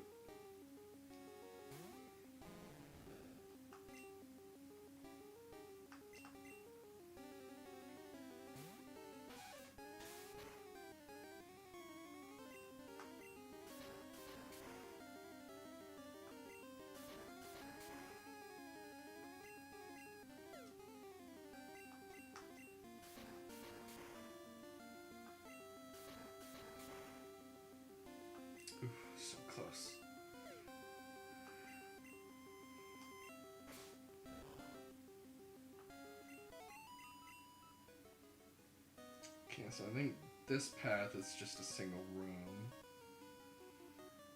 Oh boy. Don't tell me this is the Raticate guy. Please don't be the Raticate guy. Okay, it's not the Raticate guy. He's in another part of the cave.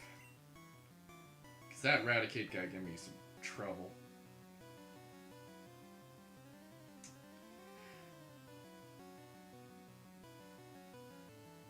Zakrat, those boxes of Pokemon cards, why can't you open them?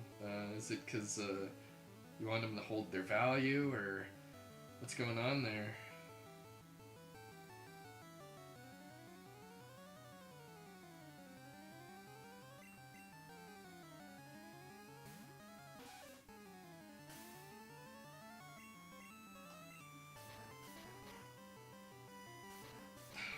Jeez.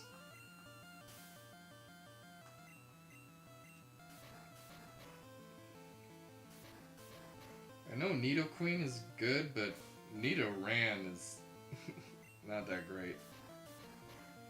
They're supposed to be for stream, but now I'm taking a break. Oh, right, like opening them on stream. I don't think I've ever watched that kind of content. It'd be really curious to me, because I guess like the commentator's entertaining, but like I've thought about that. I'm like, how on earth would I make that entertaining if I were to just like open cards? Guess you just gotta have like the right personality for that.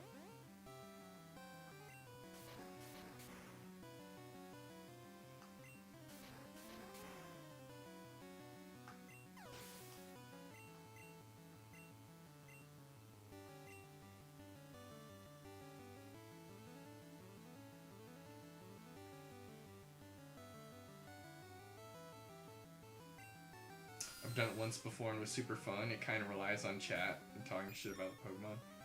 Yeah, that makes sense. There are definitely kinds of content where I'm like, I don't know if I would be able to make that entertaining personally, or if I would even be interested. Like, I don't know. I don't know how I'd be able to pad that out. I was gonna do it for my 100 followers special. Nice.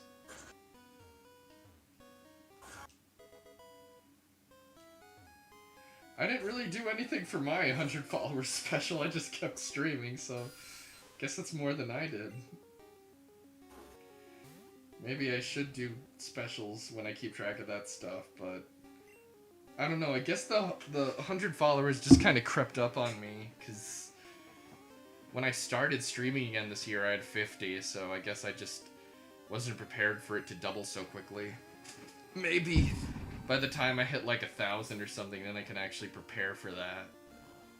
Do some kind of, probably something that involves chat or something.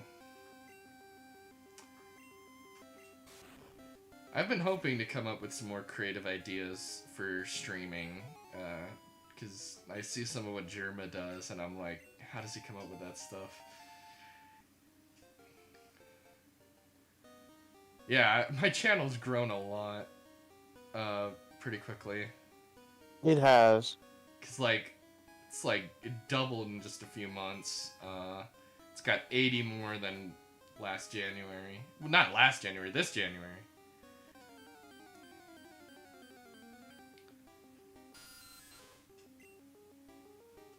So it would be a little while to the next milestone, but yeah, that growth kind of crept up on me. I've toyed around with, like, maybe doing, like, creative stream stuff, too. Like, if I get back into modeling or drawing or anything. The problem is I'm so out of it that I feel like I would have to have done it enough on my own to know what I'm doing again. I don't think I could just, off the bat, have some good streams off of that. I have no idea what I would count as the next milestone. Maybe 500, maybe 1,000.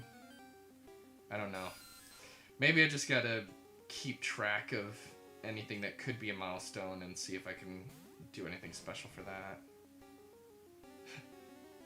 I want to make Gundam on stream. Like, Because you can like buy kits to assemble those. That's what you're talking about, right? Yeah, and I guess even if you mess that up, that would be entertaining.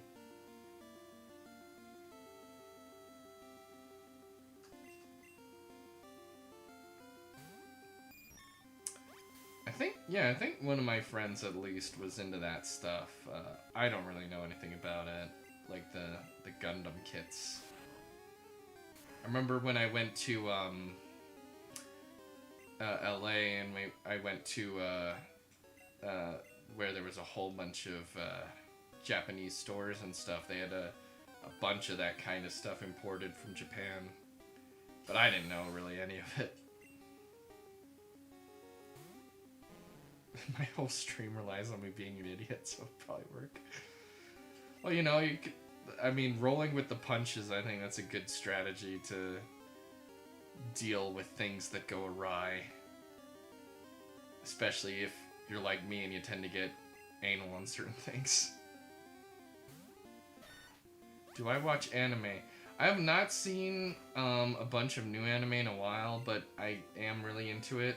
But I'm very much an anime boomer right now. I haven't watched a bunch of new shows. I haven't watched any like new series. Like even I haven't seen any new anime in a long time. But I'm a huge fan of Evangelion. Huge fan of the Ghibli classics, Cowboy Bebop, Serial Experiments Lane, Satoshi Kon.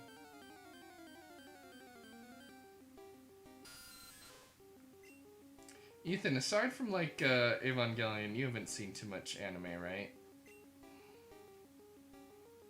I've watched a decent amount of movies. I've watched a few shows. I mean, it's not like a ton or anything, but I've put Right. a little bit of time in. Yeah, but you've generally been more into Western stuff, right? Uh, I guess on a movie front and a television front, more, I guess. Yeah. But like with video games and stuff, it's mainly been more Western style games, right? Uh, Somewhat. It might even, I don't know, might be even be like a 60-40. I do play a lot of Japanese stuff, just not RPGs. Right. Okay. That makes sense. Okay, for a moment I thought I was heading back. I realized I might have confused myself. I think I'm good. Yeah, I've only seen the first season of Attack on Titan. I've got friends who say it gets really better later. Like it gets even better compared to season 1. I've seen snippets of Demon Slayer when some of my family members were watching it, but I am not truly knowledgeable of what goes on in that show. It did look interesting, though.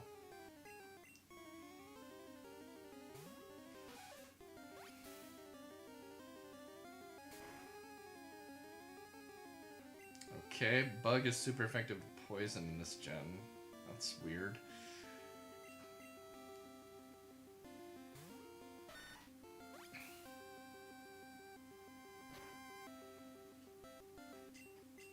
Alright. Oh, jeez, it's almost 2:30. Yeah, if you need to head to bed, it's all good. We got you for a good amount of time. Yeah, I'm gonna go to bed. Sounds good. I was up at 6 this morning, so Jeez. yeah, I'm pretty tired. Anyway, I'm gonna bounce off. Yeah, have a good night, man. Thanks for having me on. Yeah, you too. I'm thinking of doing some Halo tomorrow night, so if you want to hop in for that, I'll be planning that. I might be good. I'll let you know. Sounds good. See ya. See ya. Gets insane later, like season 3 is just insane. Yeah, I don't have too many people. Oh wait, that's Raticate. That's the Raticate guy. Gotta be careful with him. I haven't I don't have too many friends who are super into Demon Slayer. I've seen some stuff of it, but Attack on Titan I'm a little more acquainted with.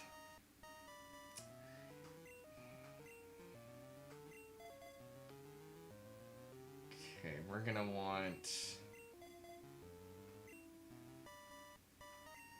We're gonna need to use one of these potions on Xena just in case.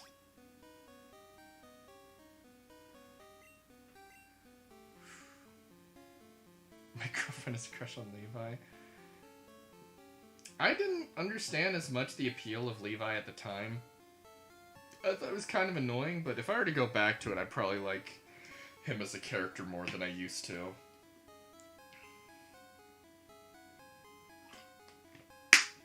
Also, maybe find him a little cute, maybe. I don't know. Probably not my type, but...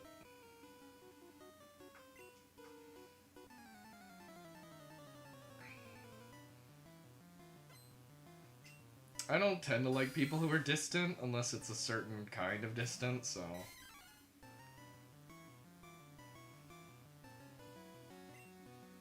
Okay, I guess he starts with the Zubat.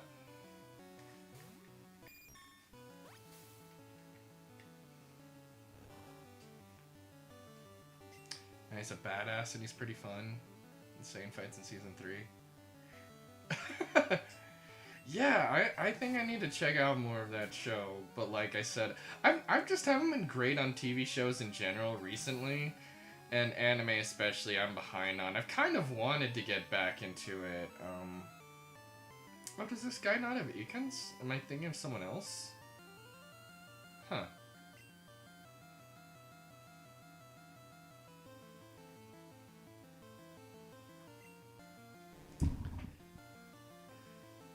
But yeah, I'm curious. It sounds like there's some good stuff, but I am very behind on that.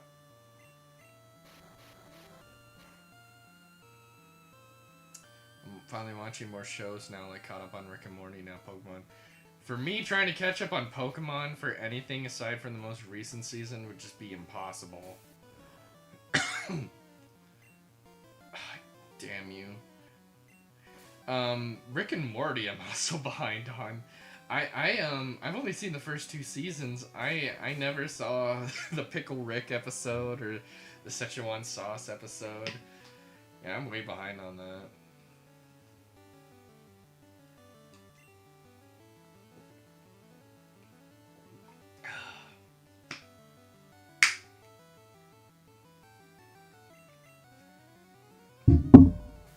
They've started a new season, right? Like, just recently.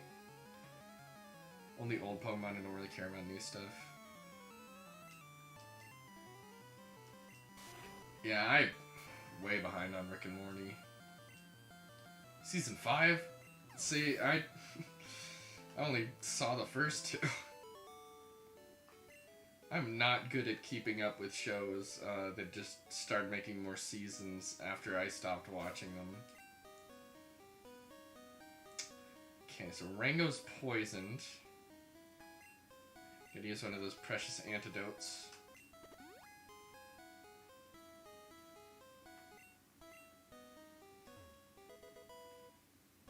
Okay, so I'm gonna just binge season 3 and 4. You'll be sweet. Yeah, I'll have to do that sometime. Looks like we've hit another hour, so I'm gonna head back so I can heal up. And I'm gonna run some Twitch ads for our Twitch viewers. Just a reminder that subscribers will not receive any ads. I don't want to lock anything behind subscription. I want everyone to be able to enjoy this channel regardless. But if you do feel willing to contribute, it would be greatly appreciated. Just a single dollar donation would be worth tons more than ad views. And as a way of showing appreciation to anyone who is willing to contribute, whoever donates the most, cheers the most, and gifts the most subs, by the time I finish these Pokemon Yellow streams, will be able to nominate a future stream for me to do. So if you want to pick something that I play on this channel, feel free to shoot for being number 1 in one of those categories. So I'm going to run some ads while I try to get back and heal up, and then I will see you guys when we come back from that.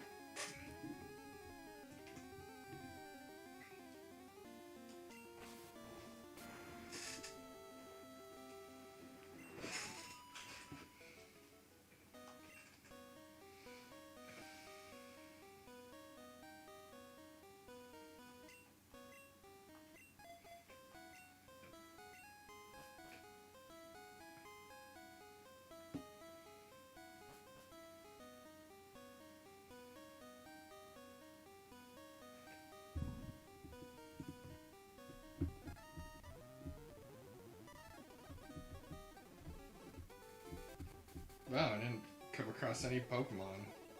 That's good. Oh, oops.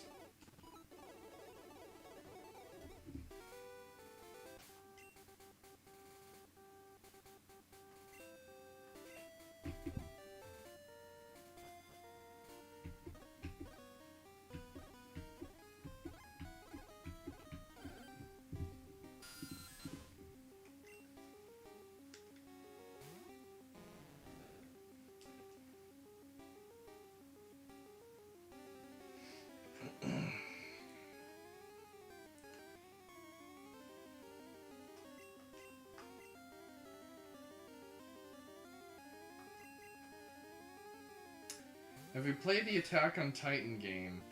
The official one? No.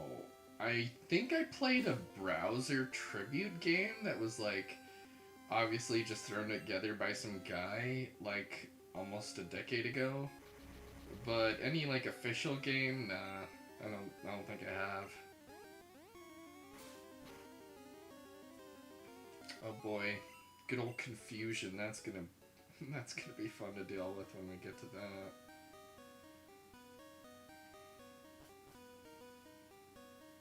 Yeah, so I guess in the other areas where we fight the Raticate guy.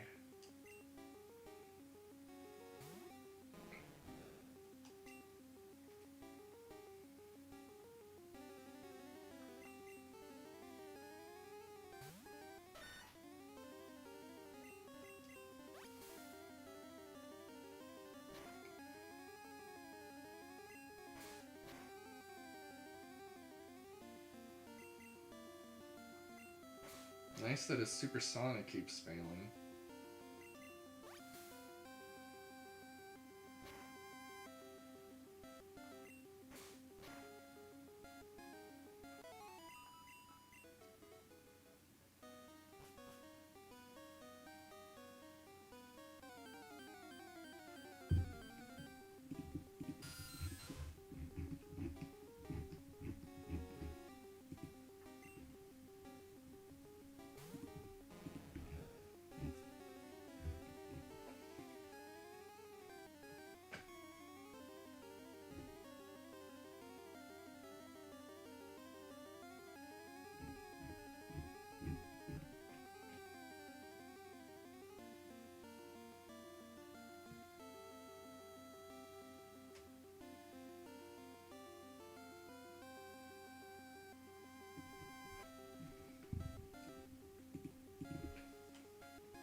Don't hurt yourself too much.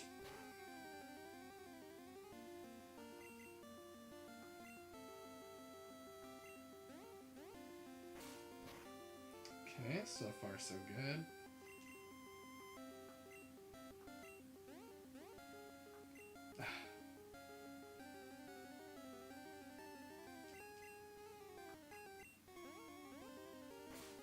There we go.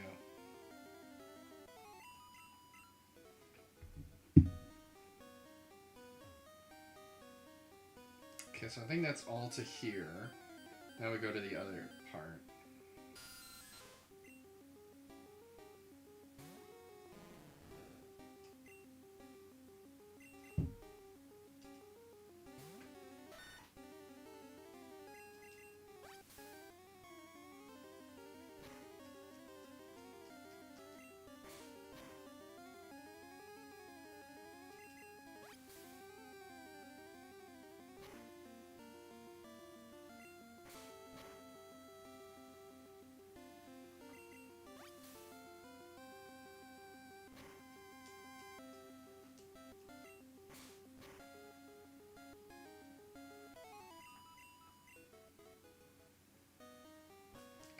That part's taken care of.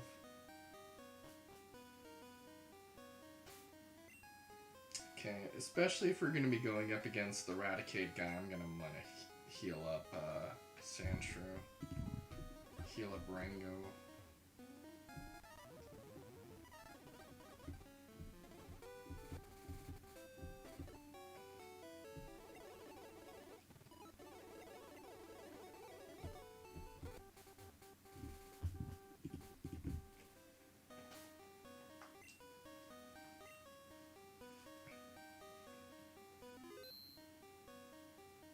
How you doing, Pikachu?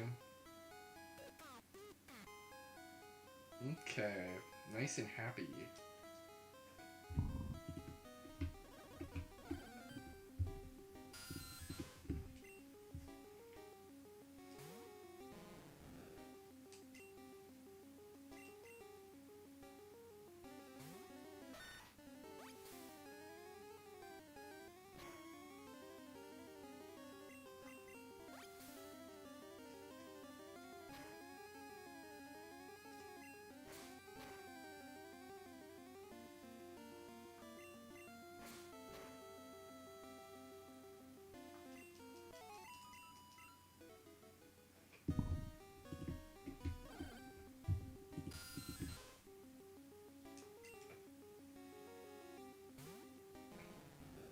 It's interesting how the randomness in this game seems a lot more timer based.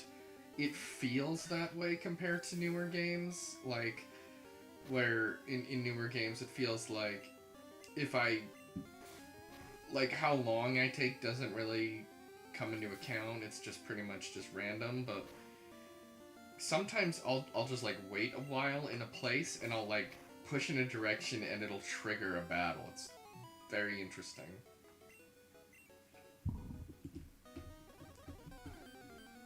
I don't know how it's doing it, but that's kind of how it feels.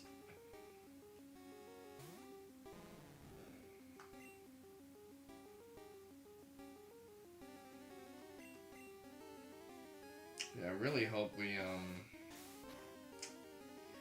get that Gyarados already so that we can have some water moves.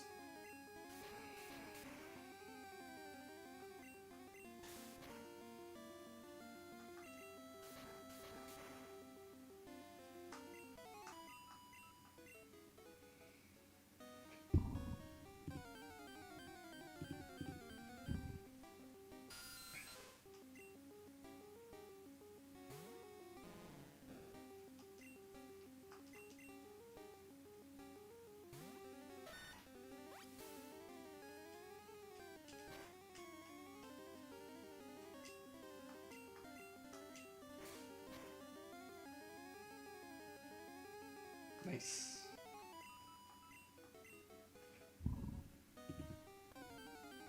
Okay, we're getting spawns a lot more frequently now.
So Zackrat, when it comes to anime, is Attack on Titan and Demon Slayer pretty much what you've been into lately?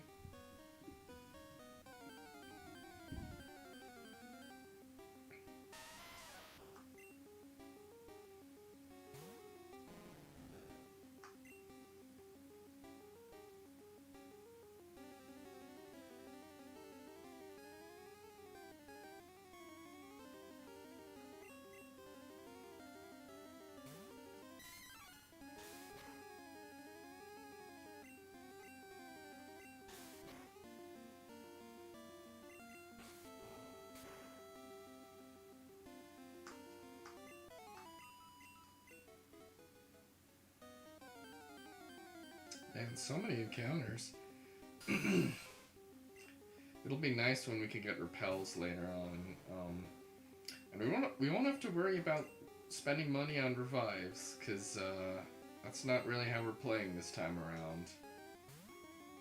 As long as so we take our revive money and put it into repels. That's what we'll be doing. Because usually I don't really bother with repels, because I just accept the free grinding. However, there are going to be scenarios where we want very specific Pokemon on certain floors, and so we will be needing those repels.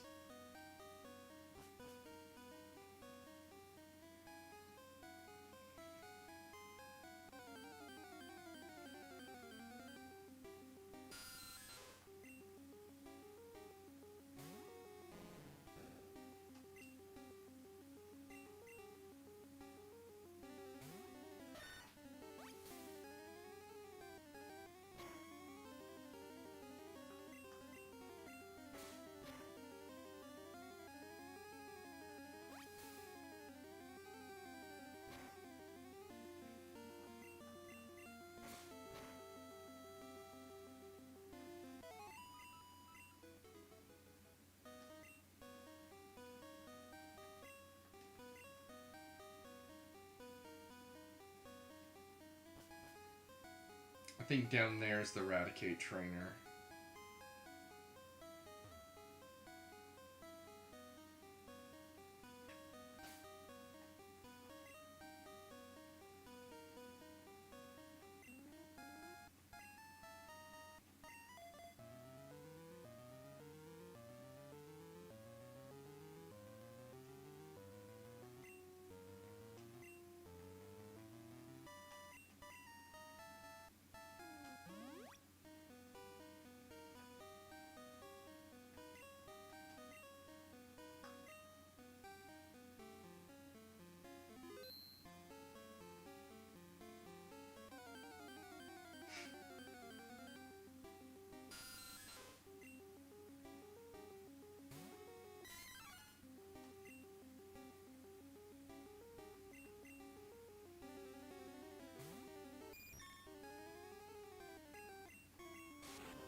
Okay, both blue and random red, this guy gave me trouble, so here we go. If I'm remembering correctly who it was.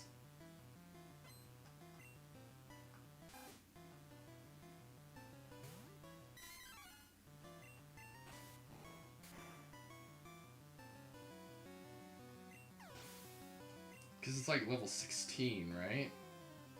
Wait, what? Is it someone else? Did they nerf him?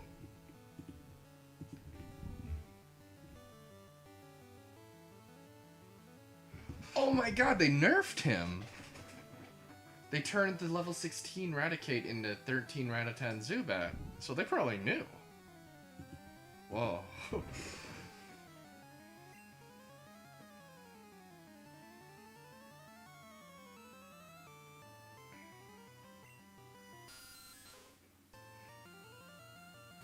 That's interesting.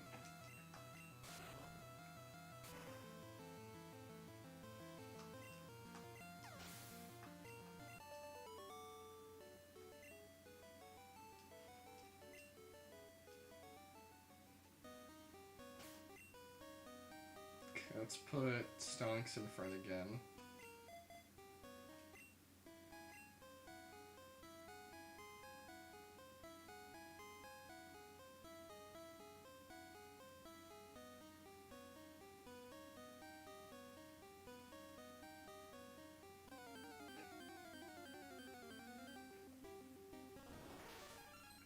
That's a pretty good sprite.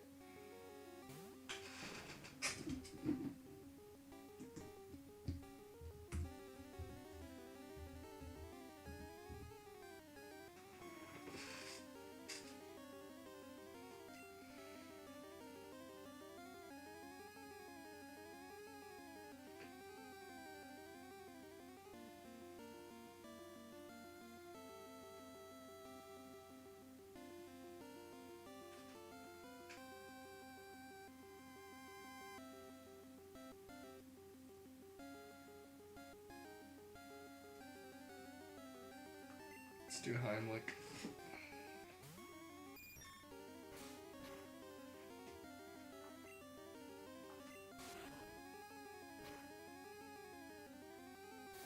Oh, I should have sleep spored him first.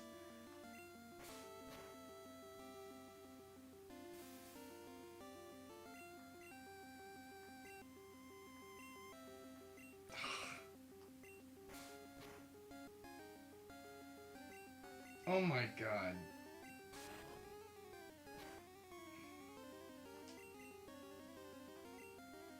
Stop being so paralyzed. And now you're missing. Ugh. What is this? Unbelievable.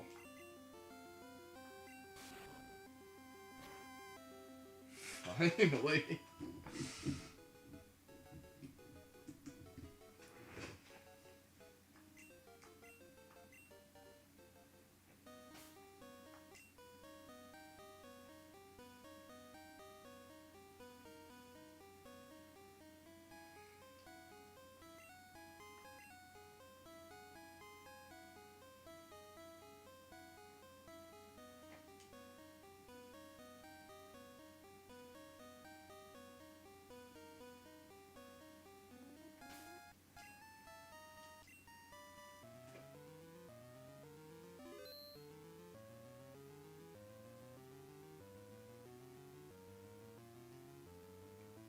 I thought there was like a trainer out here before. Are we gonna face like Team Rocket or something soon?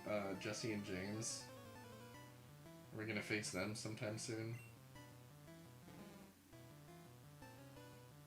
Okay, I'm gonna be honest, that sprite looks worse than the red and blue one.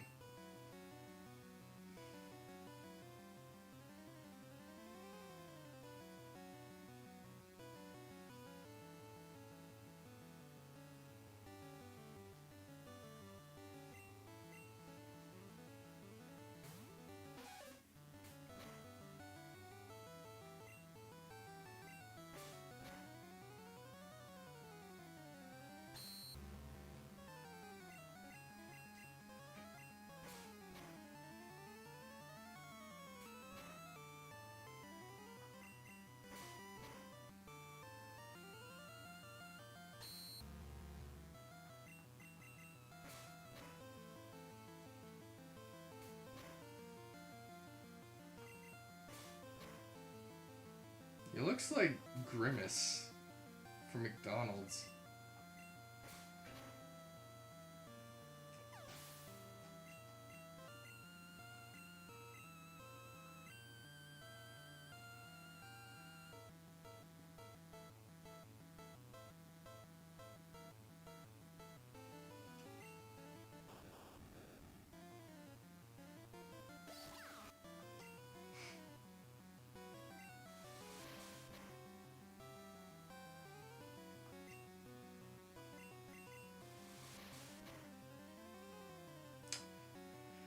I think after this battle I should maybe retreat and heal. I know I've been doing it a lot, but I don't think I'll be ready to take on much of what's coming up otherwise.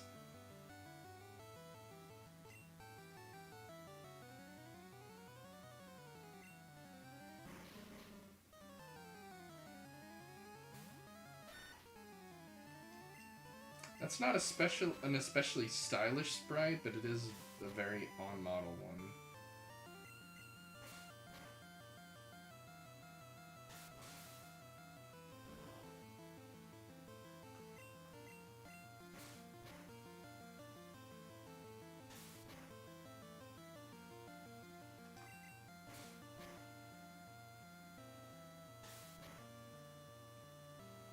Okay, now we swap.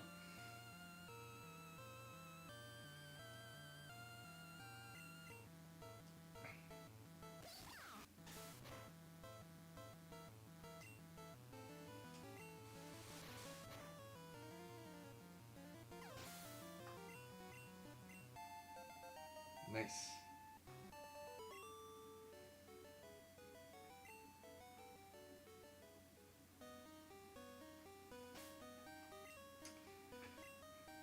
Now, I think last time I got the dome fossil in blue, but I didn't really use it, and I like the dome fossil more anyway, so...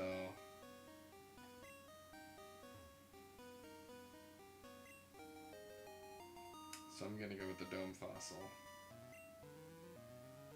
I just like it more. So it's such a clever way to do an obstacle too. But yeah, I think I need to head back.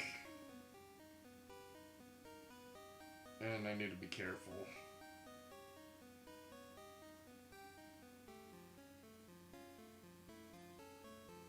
I think I should just use the escape rope, right? We've got more money now. Oh, and we got a second one anyway. So let's heal up and then we can continue on in there.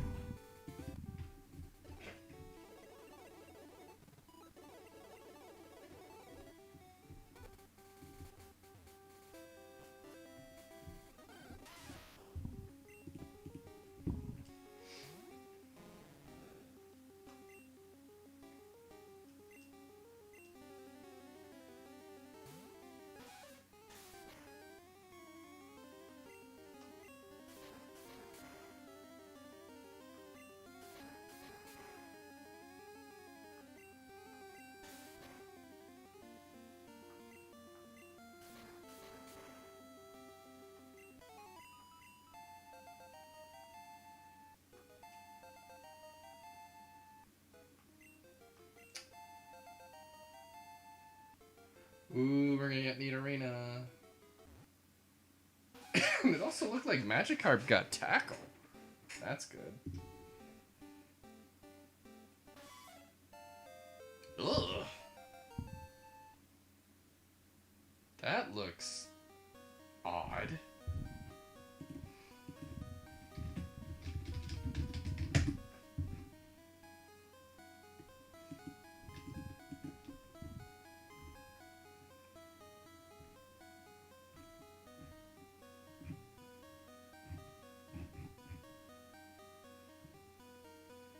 The red and blue sprite is better than that. The yellow sprite looks, looks off. But yeah, it's good if Magikarp got tackle, got an actual offensive move. I want to see though, because we might just evolve Nidorina into Nidoqueen, but I want to see if there's any moves Nidorina can learn that we would want it to have.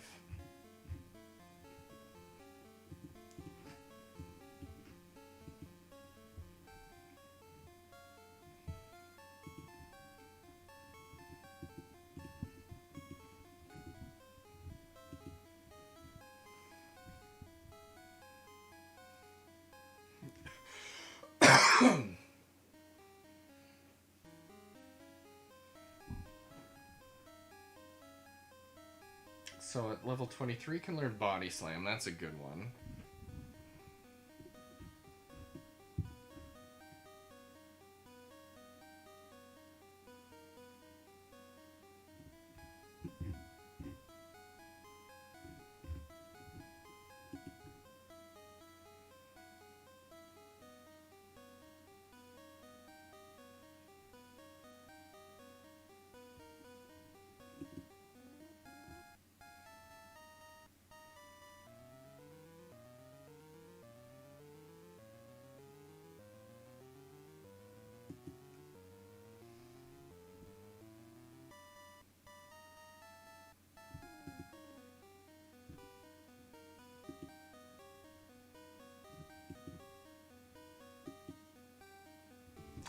Let's wait until level 19 because then it can get Poison Sting, so we will hold off on evolving it quite yet.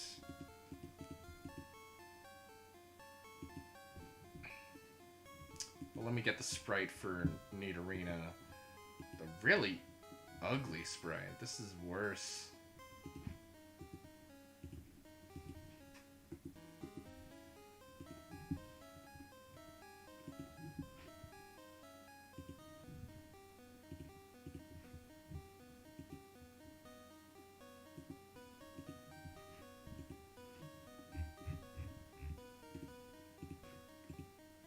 Yeah, that's just an odd sprite.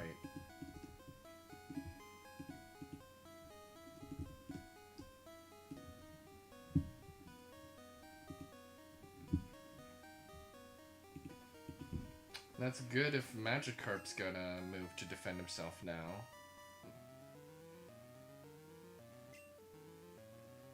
Yeah, that sprite. Ugh. Not great. Okay, let me mark in my tracker that Xena evolved.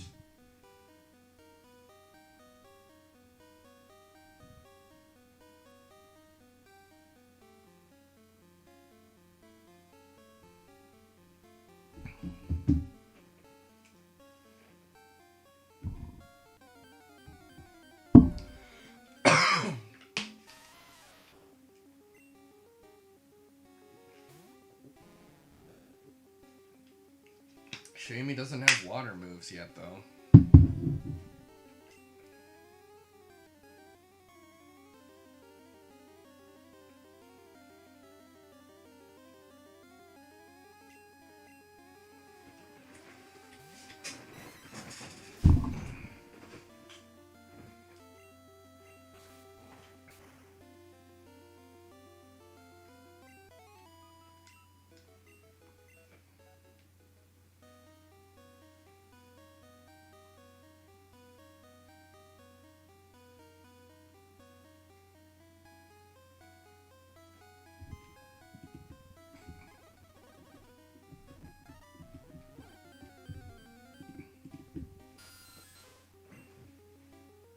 But at least that means Magikarp can take this Zubat by himself.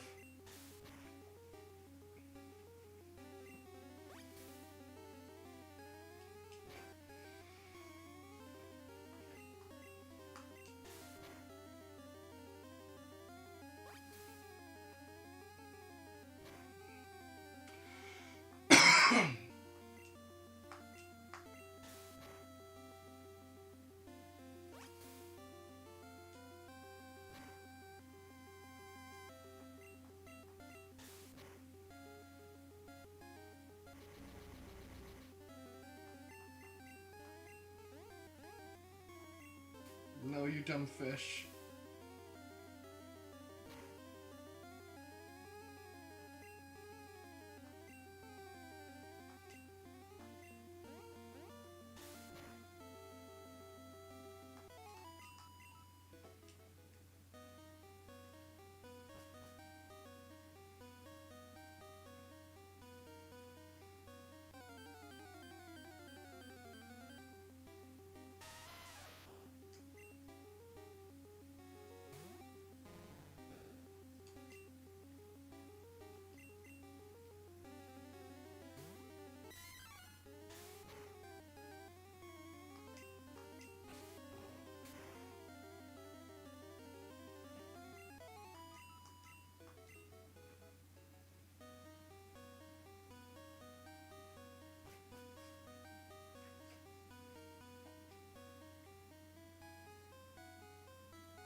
Okay, let's just switch to Pesci.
There we go.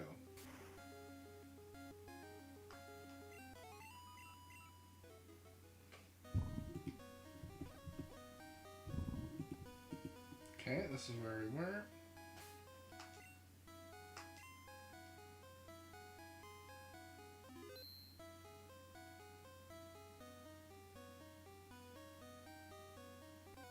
We're probably gonna fight Team Rocket here soon, I bet.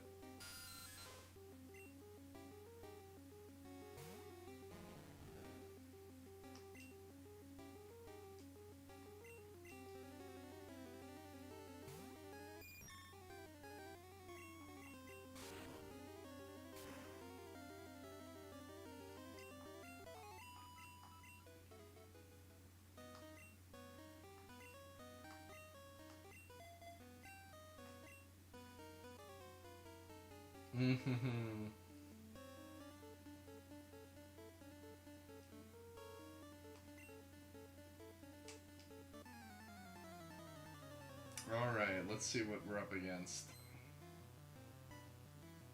Just Rocket.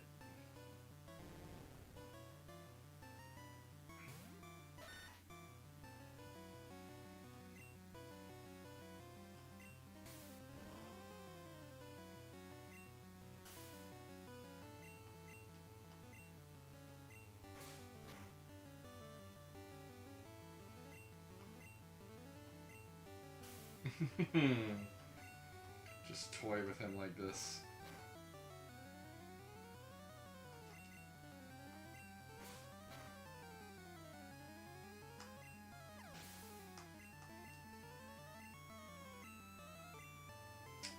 Meowth.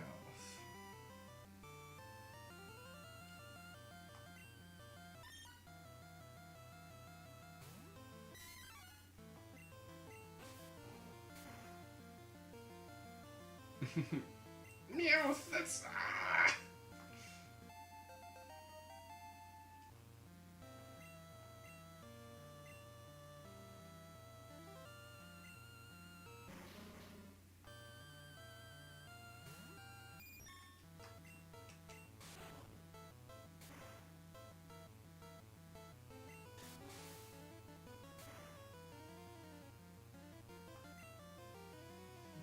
Okay, we're gonna need to use an antidote.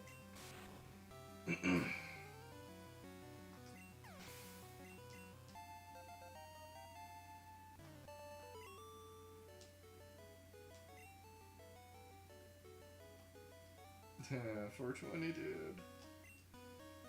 They're even using the... It's interesting. I bet that would have been a really cool thing to have come across as a kid. You're like, oh, it's just like the show!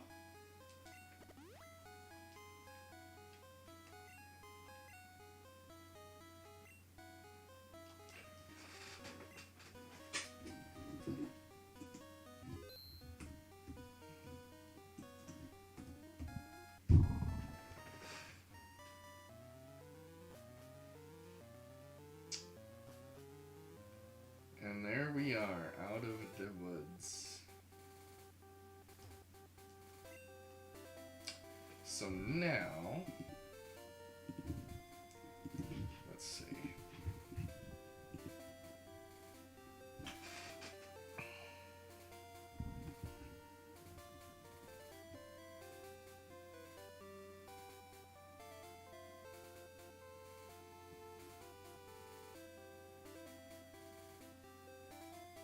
Okay, so...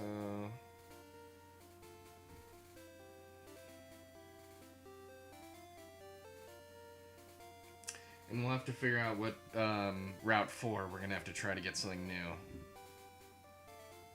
It looks like the only new thing would be Rattata. So I guess we'll have to use the Dupe's Claws until we get a Rattata.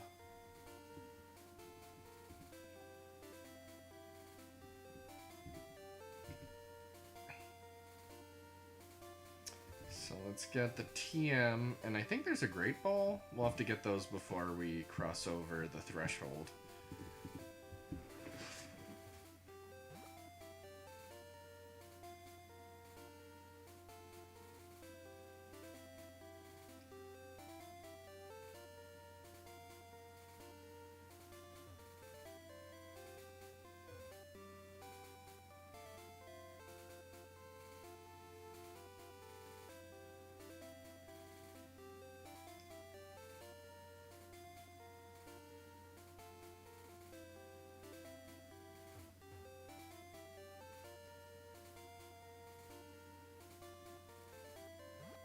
Is there nothing here? Oh, that's interesting. Pikachu warps to you. He just like stays there and they... Wow, that's interesting.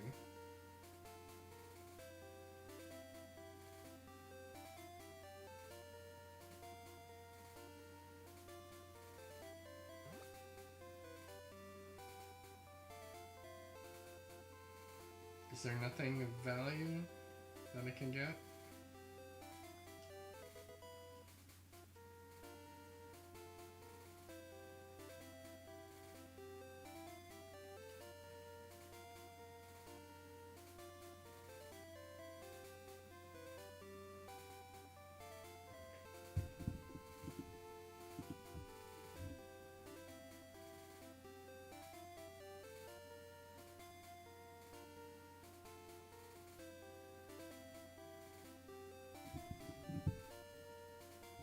So I guess the Great Ball is hidden, so we gotta try to see if we can find it.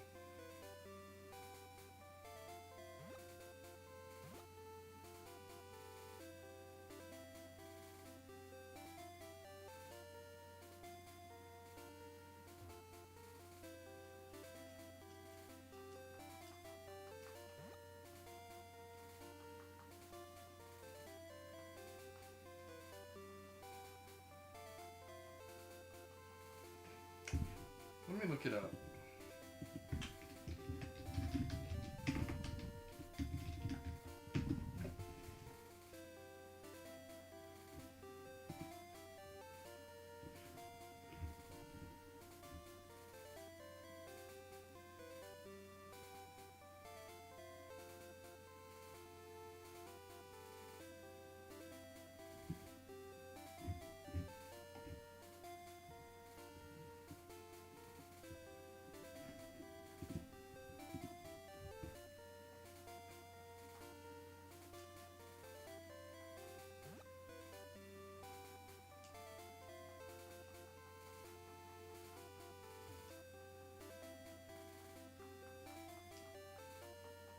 I'm gonna look up exactly what panel this is on.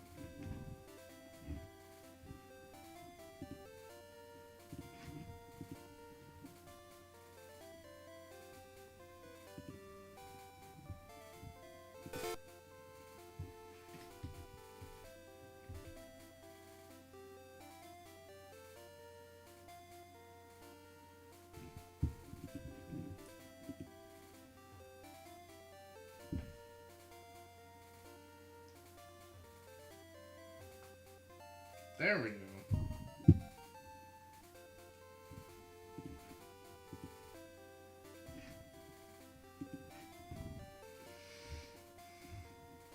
Okay, let's go into Cerulean and then come back and see what we can get.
Okay, I guess let's see if we can get this.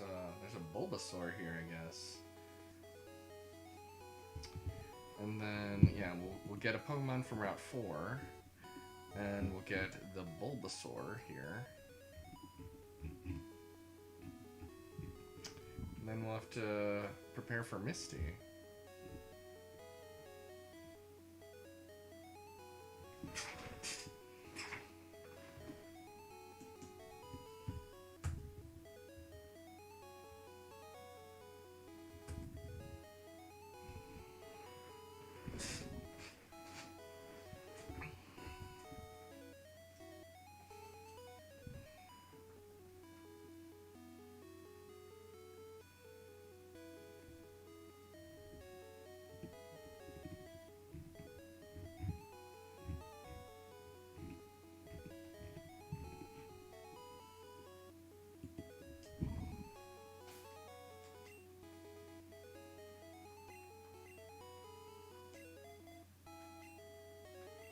How happy are you, Pikachu?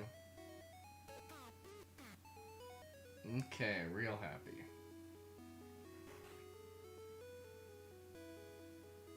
Oh wow, they've got a lot more overworld sprites now.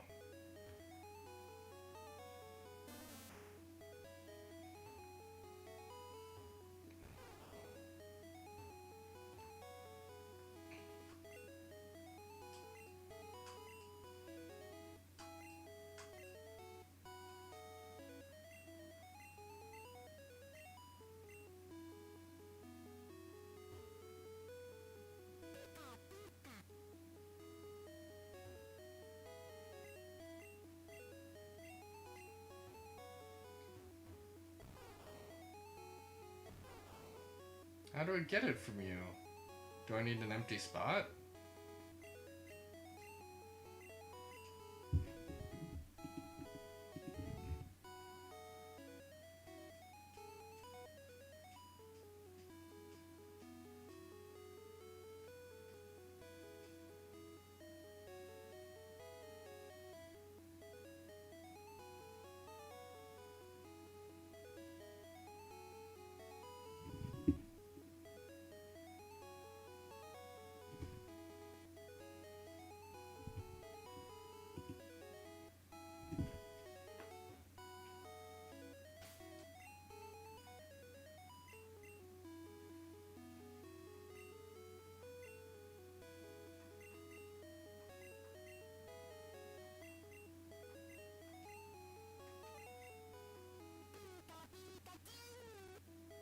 Okay, I guess that made it really happy.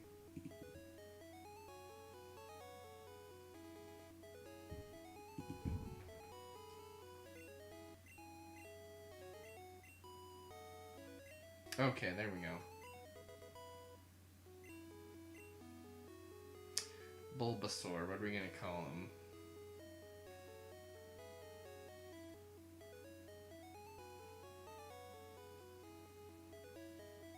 Sprout? Let's call him Sprout.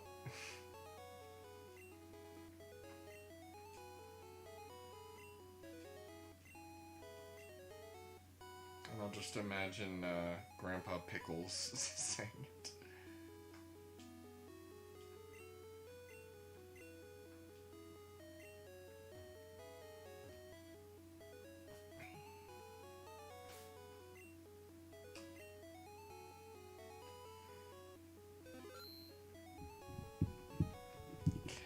Would it make sense to swap out anyone with Sprout?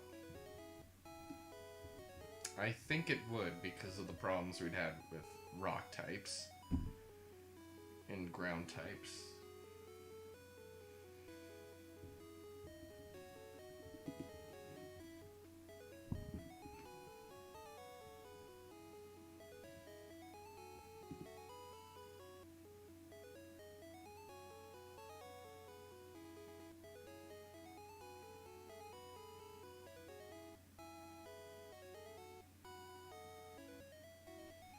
You know, it might be a good idea. Might be good we didn't use the Moonstone, because maybe we should replace Nidoqueen with Bulbasaur. Because because our Nidorina doesn't really have anything special. It doesn't have a good poison move. Fighting, we've already got Pesci. The rest of what it's got is like normal. I mean, let's look at its moves.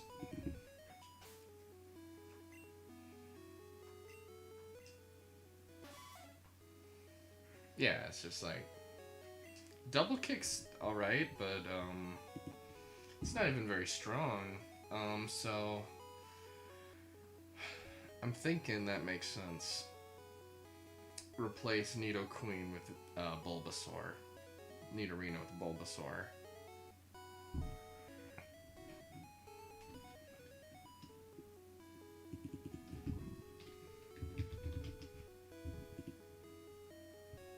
Oh, wait. Okay, interesting. If we do that, then we open ourselves up to flying.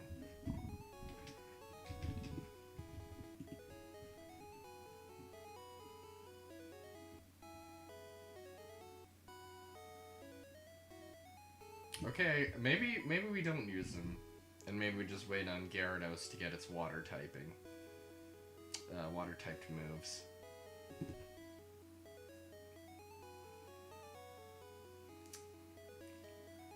Guess that's what we go with.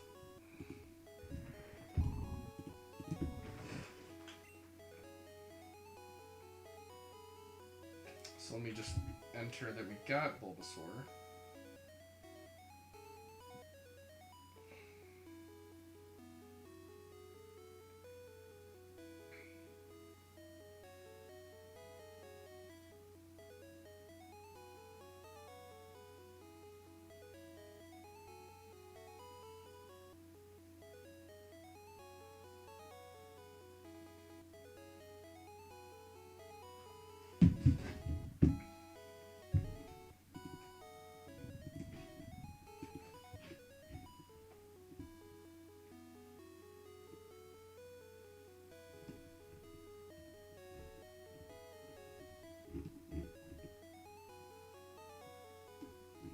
So yeah, let's go to the mart, see what we can get, and then go to Route 4 and catch a new Pokemon.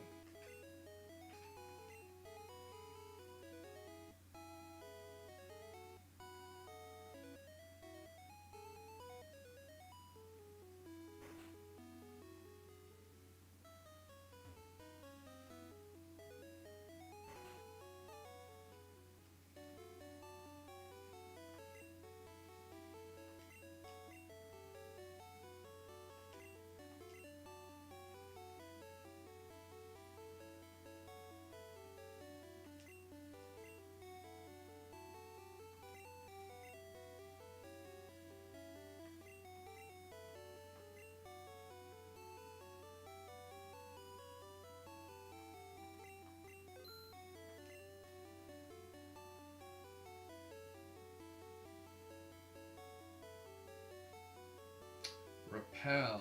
We're gonna need some of those.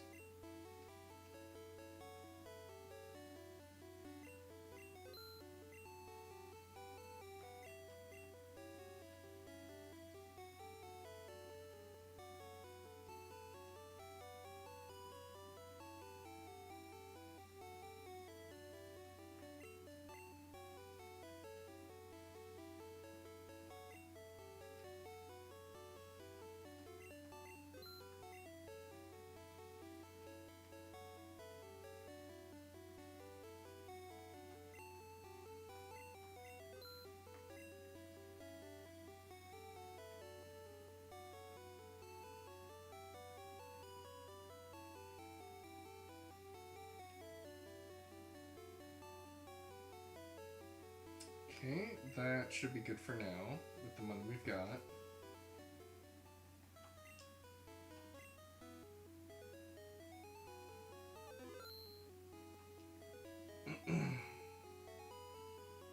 Okay, let's go to Route 4 and see what we can get. Which I think the only non-dupe we can get is Rattata.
might end up with a duplicate after all.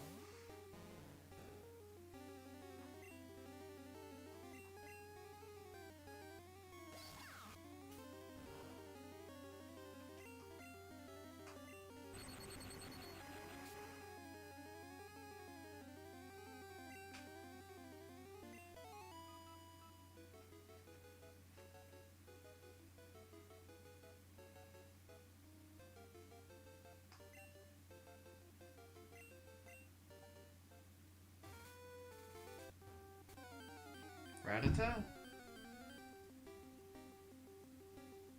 Okay, Mankey. Well...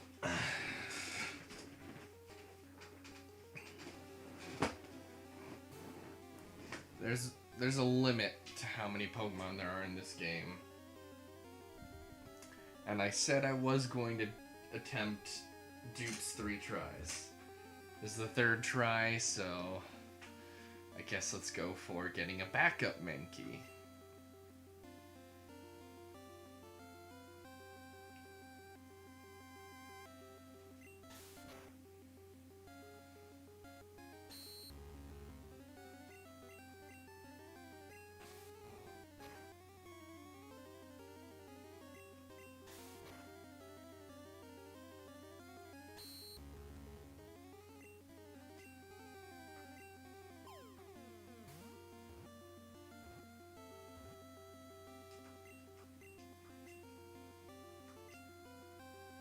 Oh wait, I do.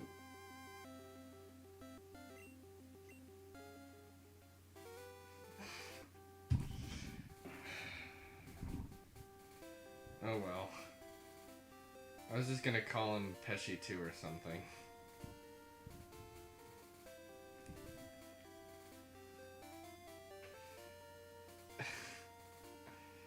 Oops. If we ever use him, I'll try to rename him to Pesci 2.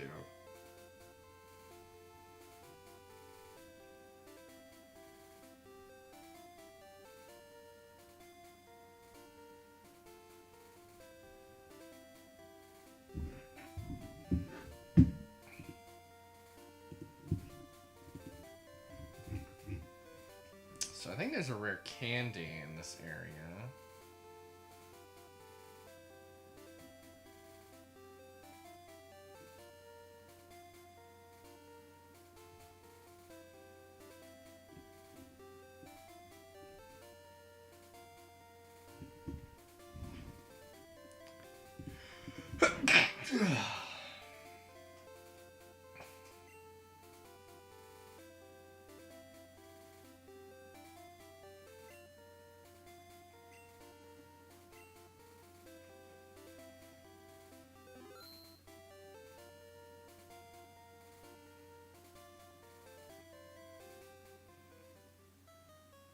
Okay, I think this is the house where the rare candy is. In the back here.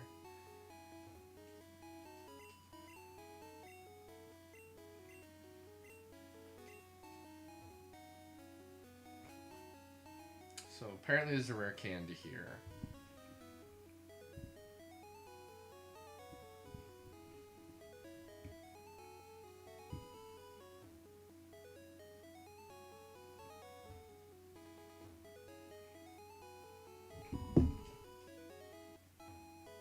There we go.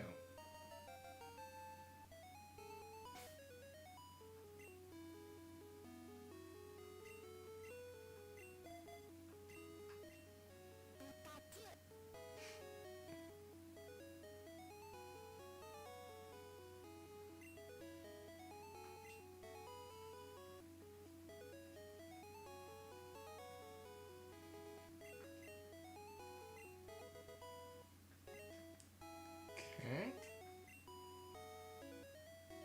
Let's go heal up.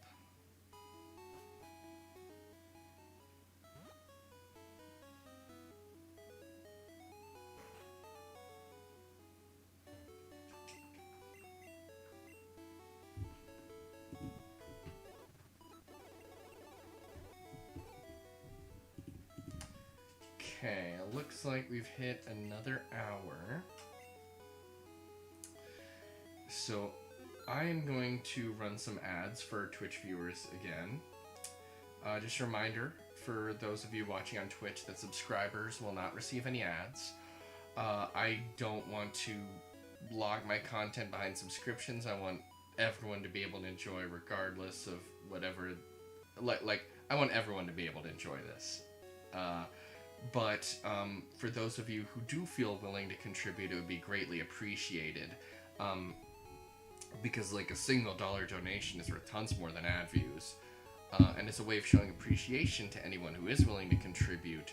Whoever donates the most, cheers the most, and gets the most subs by the time I finish these Pokemon Yellow streams will be able to nominate future streams for me to do. So if you want to pick something I do in this channel in the future, feel free to shoot for being number one in one of those categories. So I am going to do a little bit of grinding while those ads are running to prepare for Misty. And I guess we will see you guys when we get back from that.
Finally see the Rattata we were trying to find.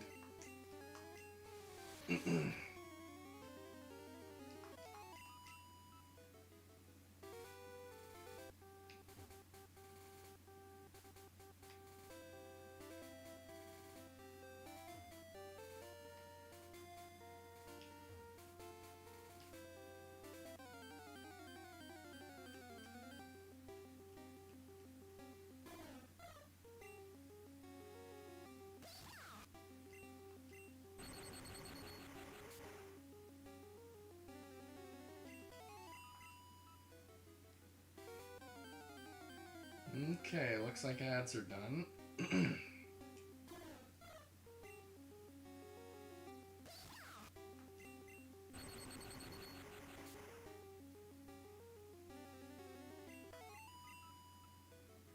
So how's our team looking? Okay.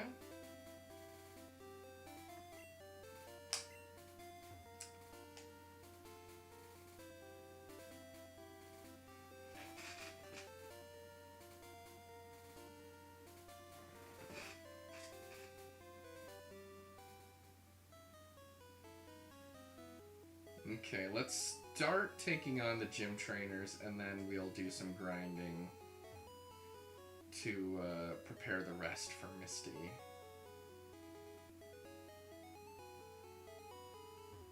Probably grind some of the trainers.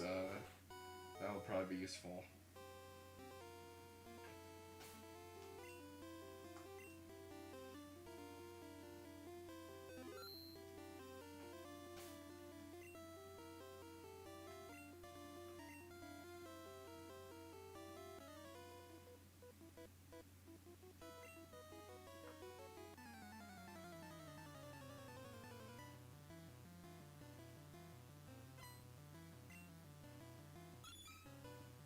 It's a pretty good sprite.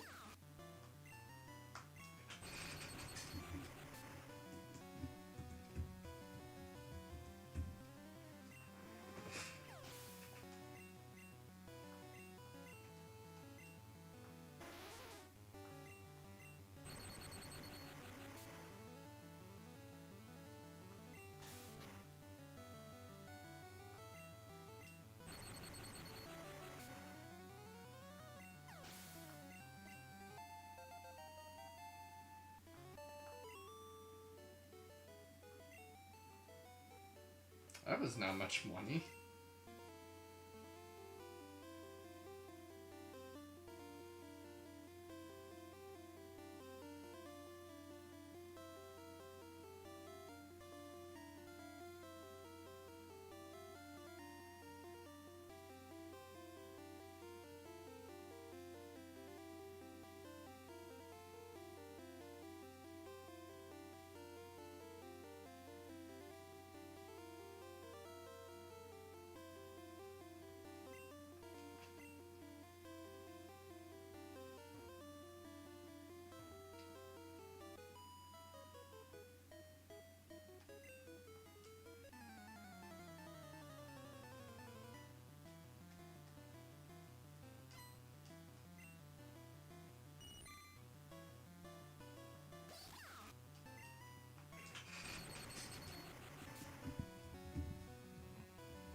Okay, let's grind out on the Nugget Bridge, I think. Unless, well, let's see how tough the rival is before we take him. And then we will do some grinding to prepare for the gym.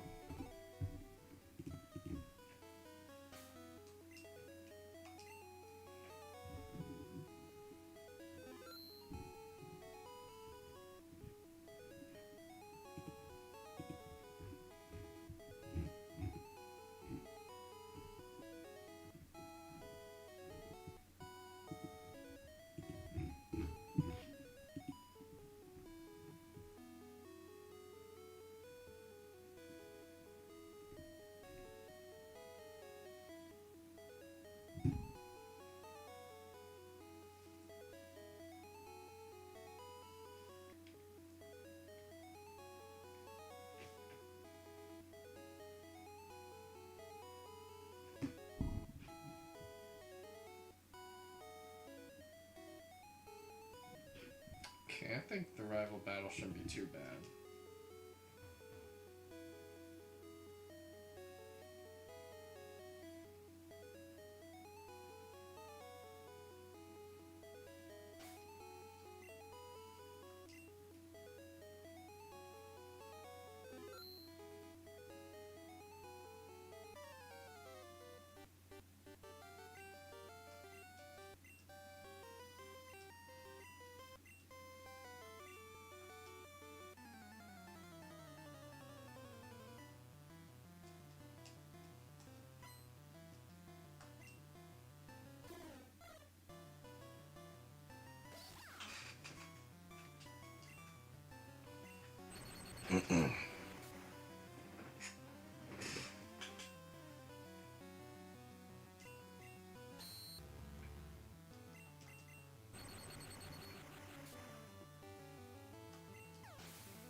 trying to bring up Stonks so we can have a Gyarados, hopefully, before we take on Misty. Jeez.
Boy.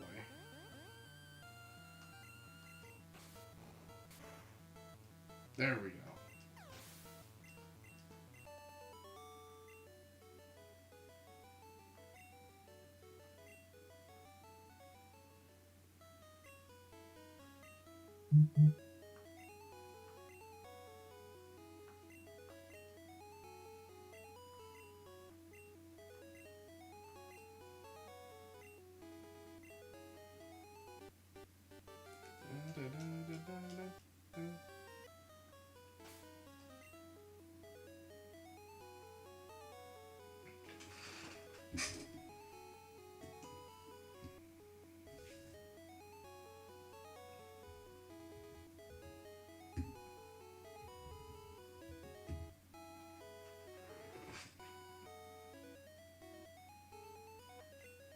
Okay, let's heal up and then do a little bit of grinding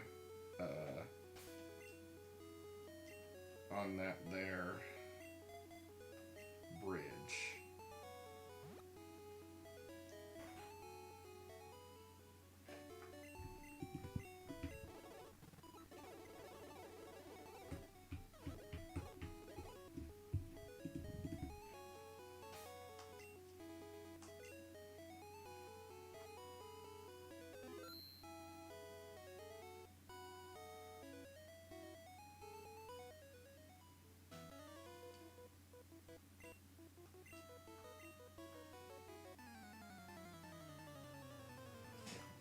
I love how blunt this game is with its abstractions of just people in a row and the justifications they come up with it. Whereas later on, they're just like, whatever.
that was weird with the audio for a second.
Okay, let's heal up.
Just gonna keep swapping in stonks so that we can try to get him evolved soon.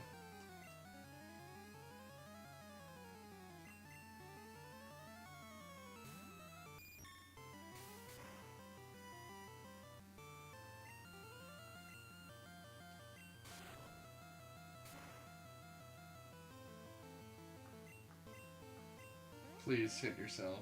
Yes!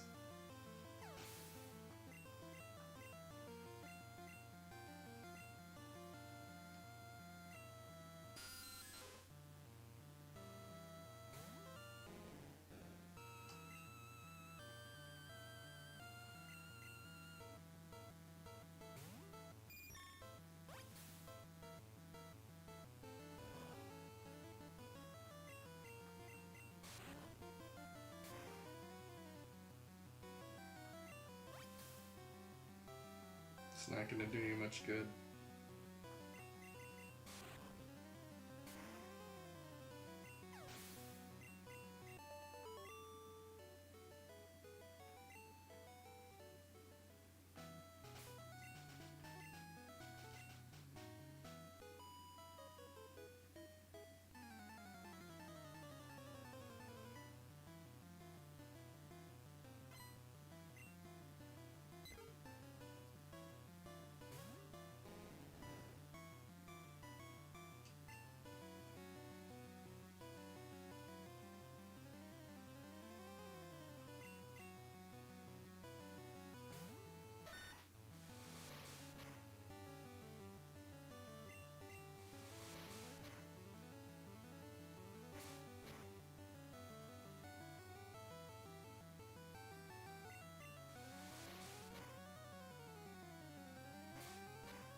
Perfect.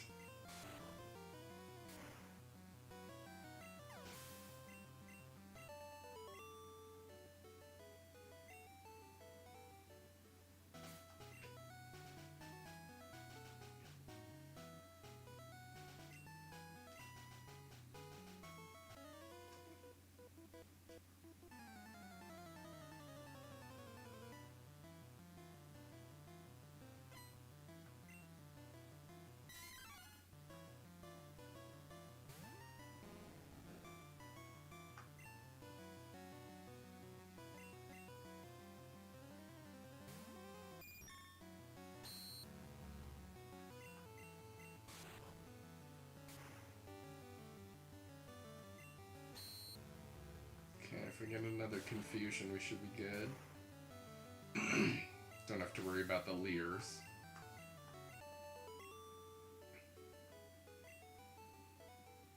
Okay, and this guy's like a Team Rocket guy, right?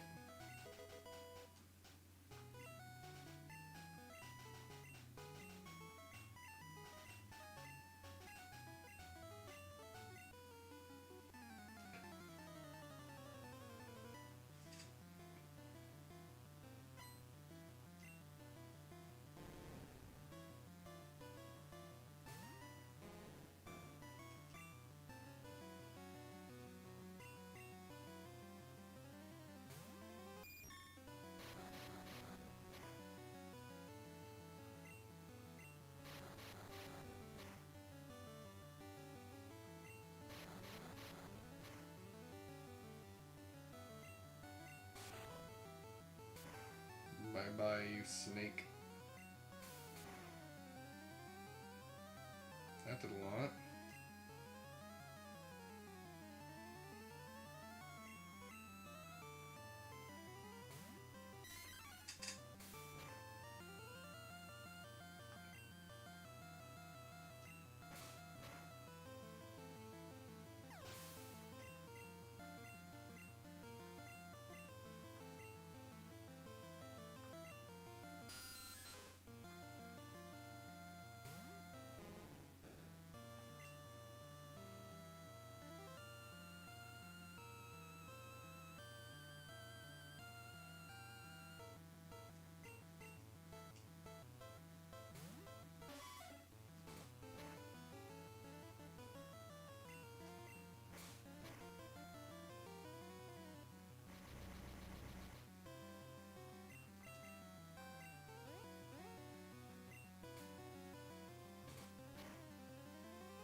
Okay, let's have Pikachu take care of this, not Raichu.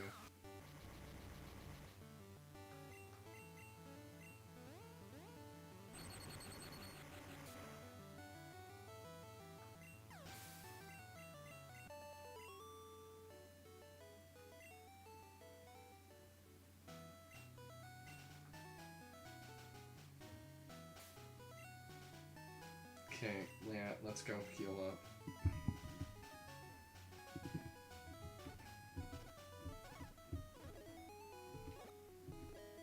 So I've been thinking about the Mew glitch. I've already done it once before, and I feel like it would probably throw off the whole point of doing a Nuzlocke, so I don't think I should do it.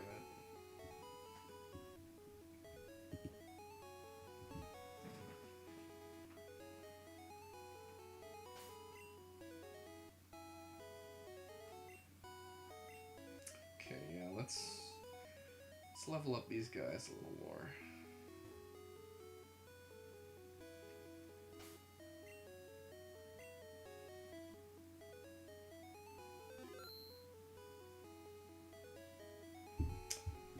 So let's see. We should probably sell the nugget and then maybe get some more Pokeballs so that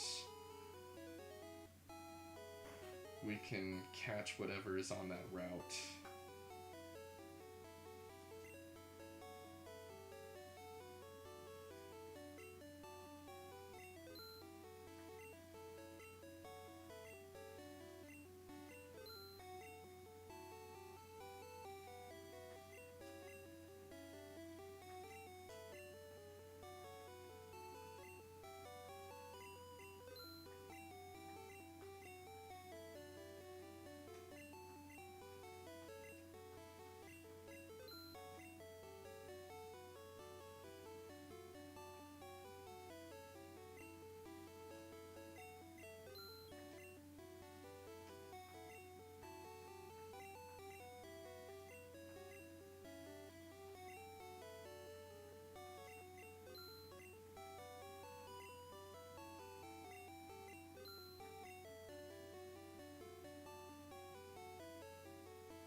Okay, we're starting to get to an amount where we've got some good money.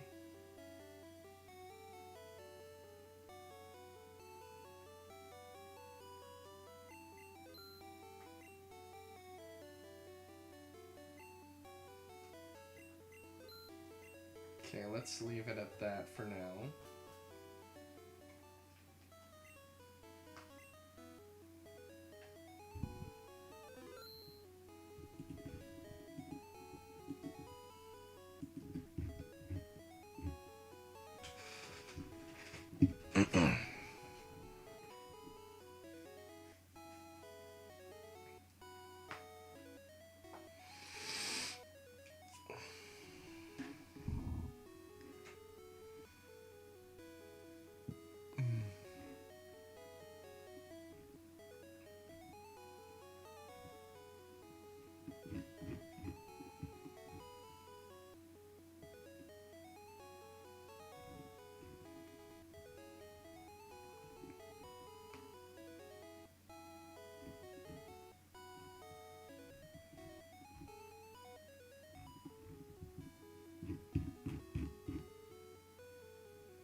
Okay, so Route 24, we should be able to get a gift Charmander and see what else we can get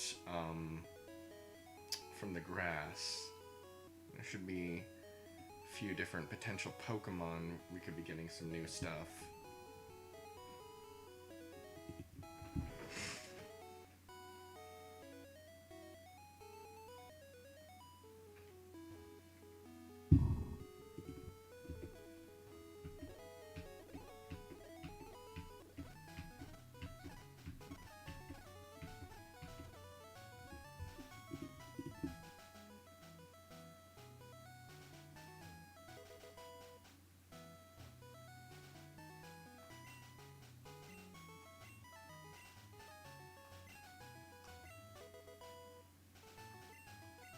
Okay, what should we nickname Charmander?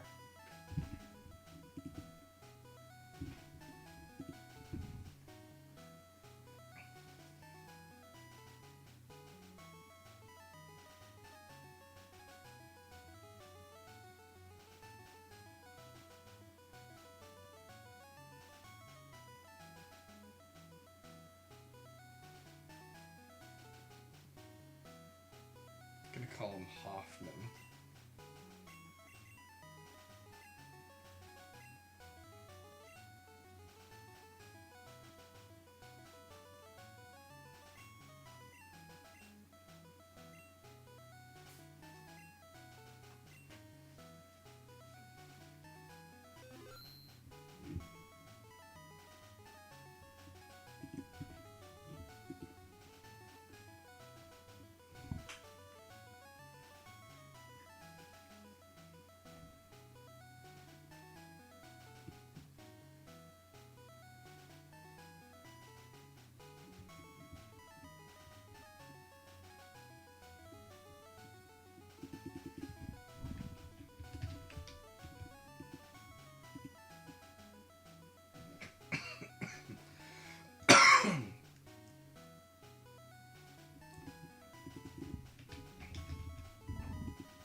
Okay, I just did some team balancing checking, and yeah, I don't think we could afford to put Charizard in here. I don't think it would work.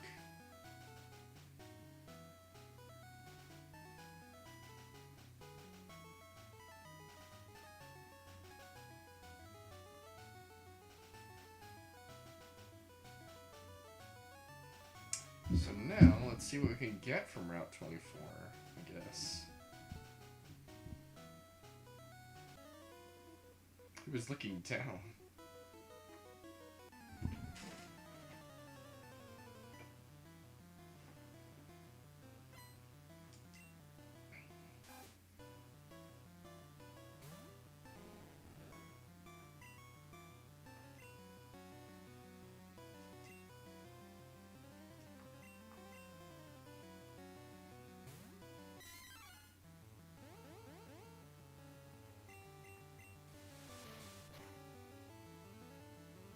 That did a lot.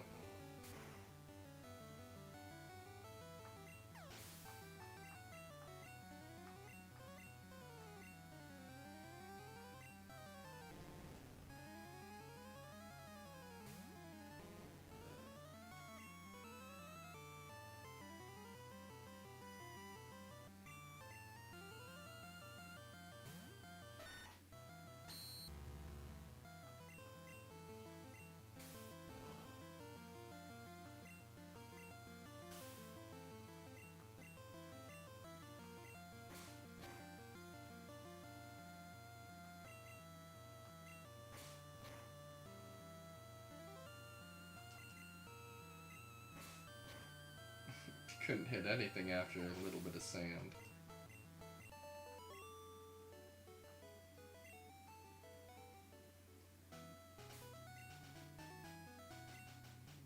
Okay, let's see what we can catch in the grass.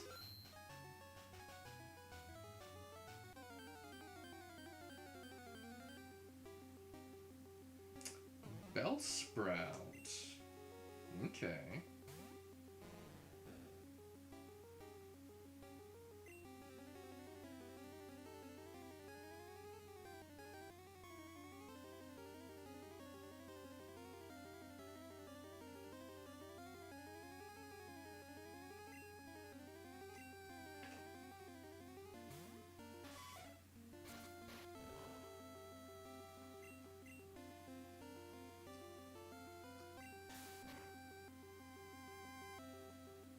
That did quite a lot.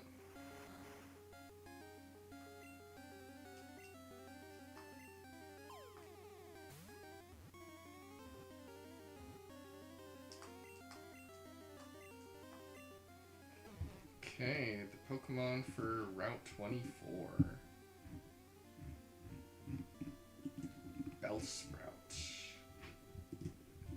we gonna name this guy?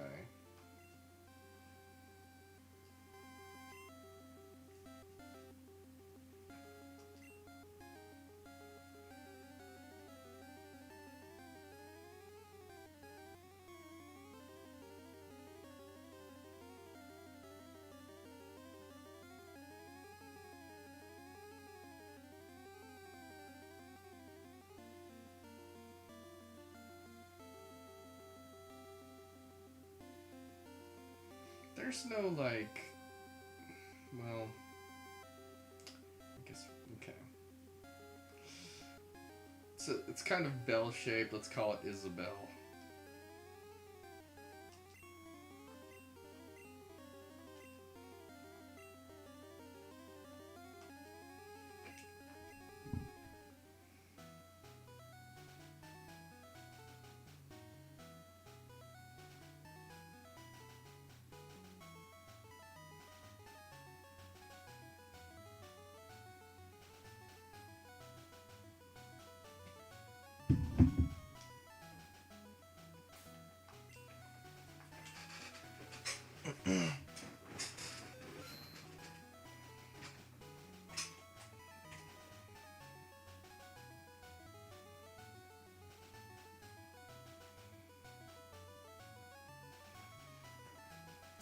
So let's see.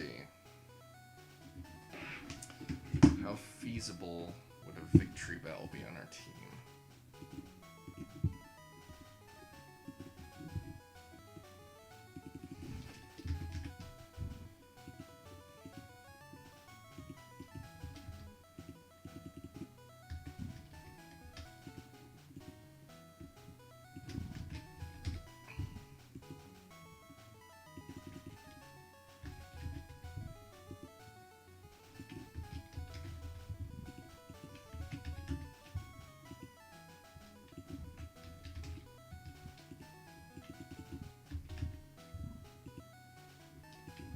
Okay, yeah, we can't use them right now. It'll make the team more vulnerable if we did.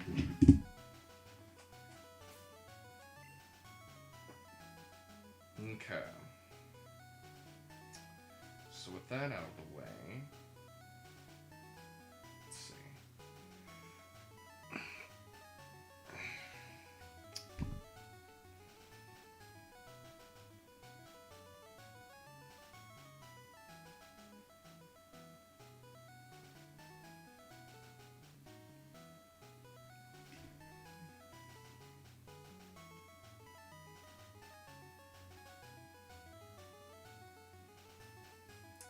I think we're gonna have to wrap up for tonight.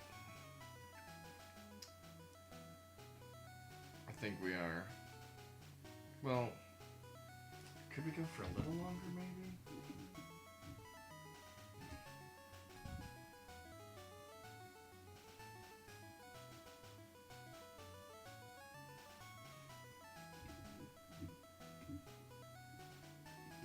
Yeah, I think we should probably wrap up. I'll just like heal so we can be ready to do a little bit more grinding next time. Well, actually, you know what?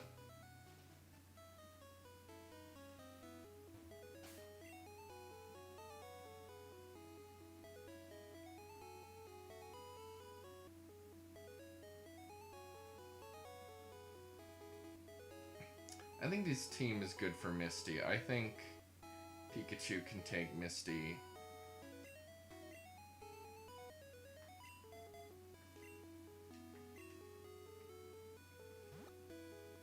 So let's try taking on Misty, and then we'll wrap up for tonight.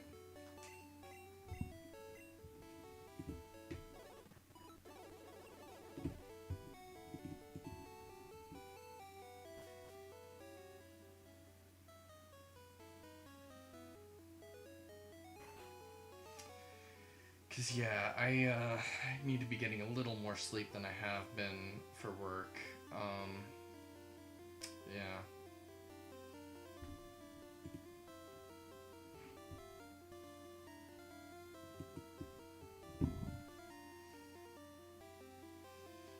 So let's try it.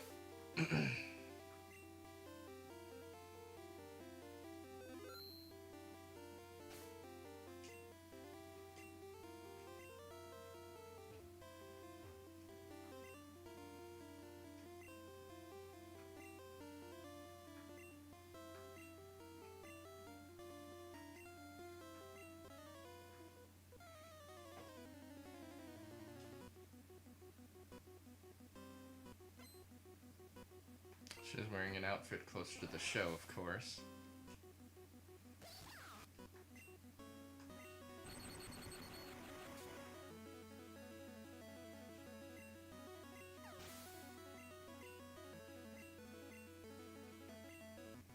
This is gonna be like nothing. Well, maybe I shouldn't speak too soon, but...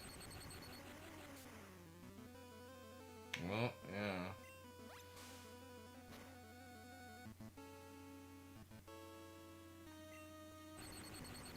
Okay, maybe... Okay.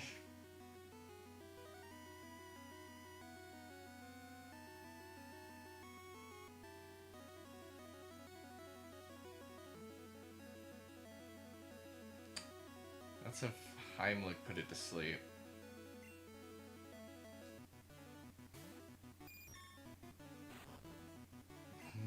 This is gonna be trickier.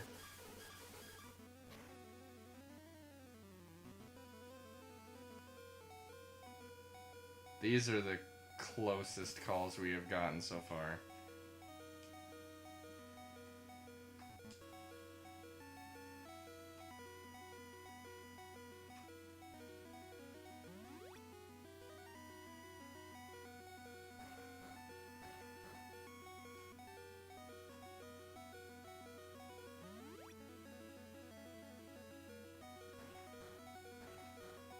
Okay, now we swap.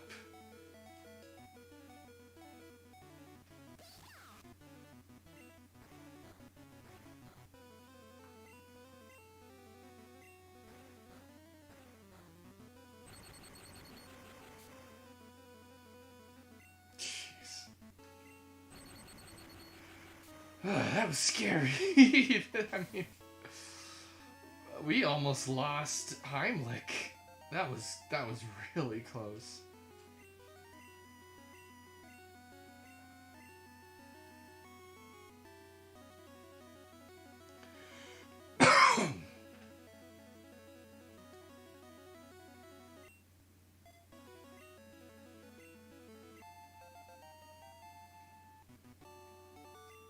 Jeez.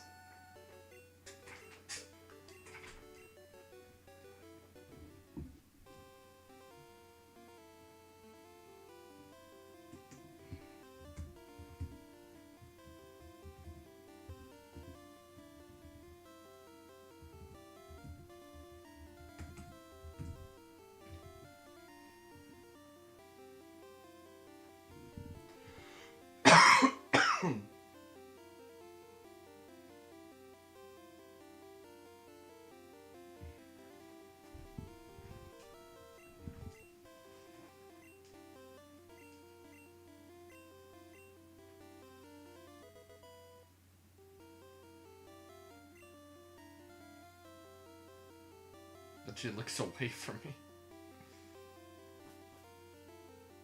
Jeez, that was scary. Jeez.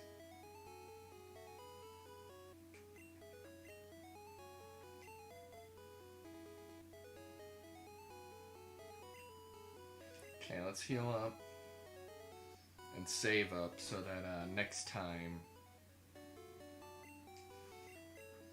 we are prepared to head further.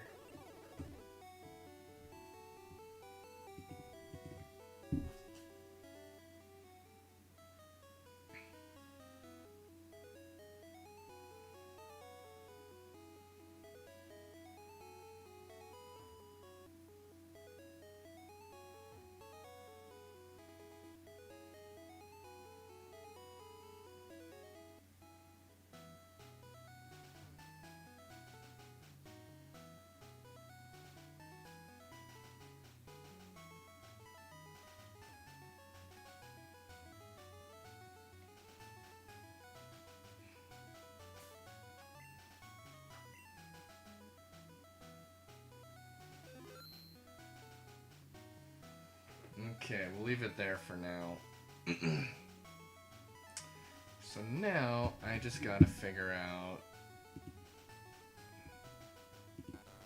who I'm going to raid.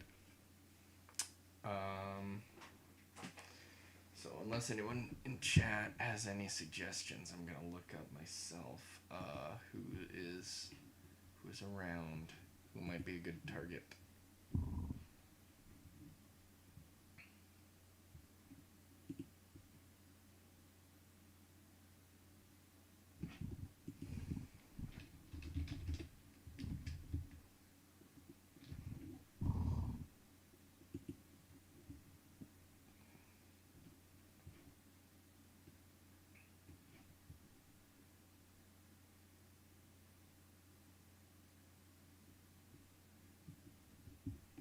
Okay, let's try this guy.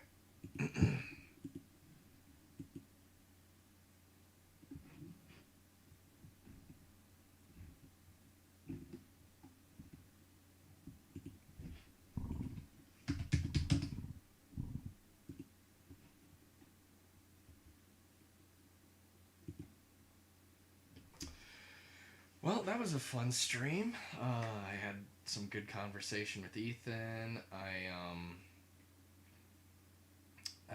made some good progress. We got another gym badge. So yeah. Um, I'll be doing more streaming the rest of this week. Tomorrow will probably be Halo 3 multiplayer with some of my friends, but after that we should be getting a fair amount of Pokemon Yellow Nuzlocke streams. So yeah, there's a lot more of this to look forward to in the future. I hope you guys had a good time, and I hope you guys will come join us again next time. And I will send you on your way. See ya.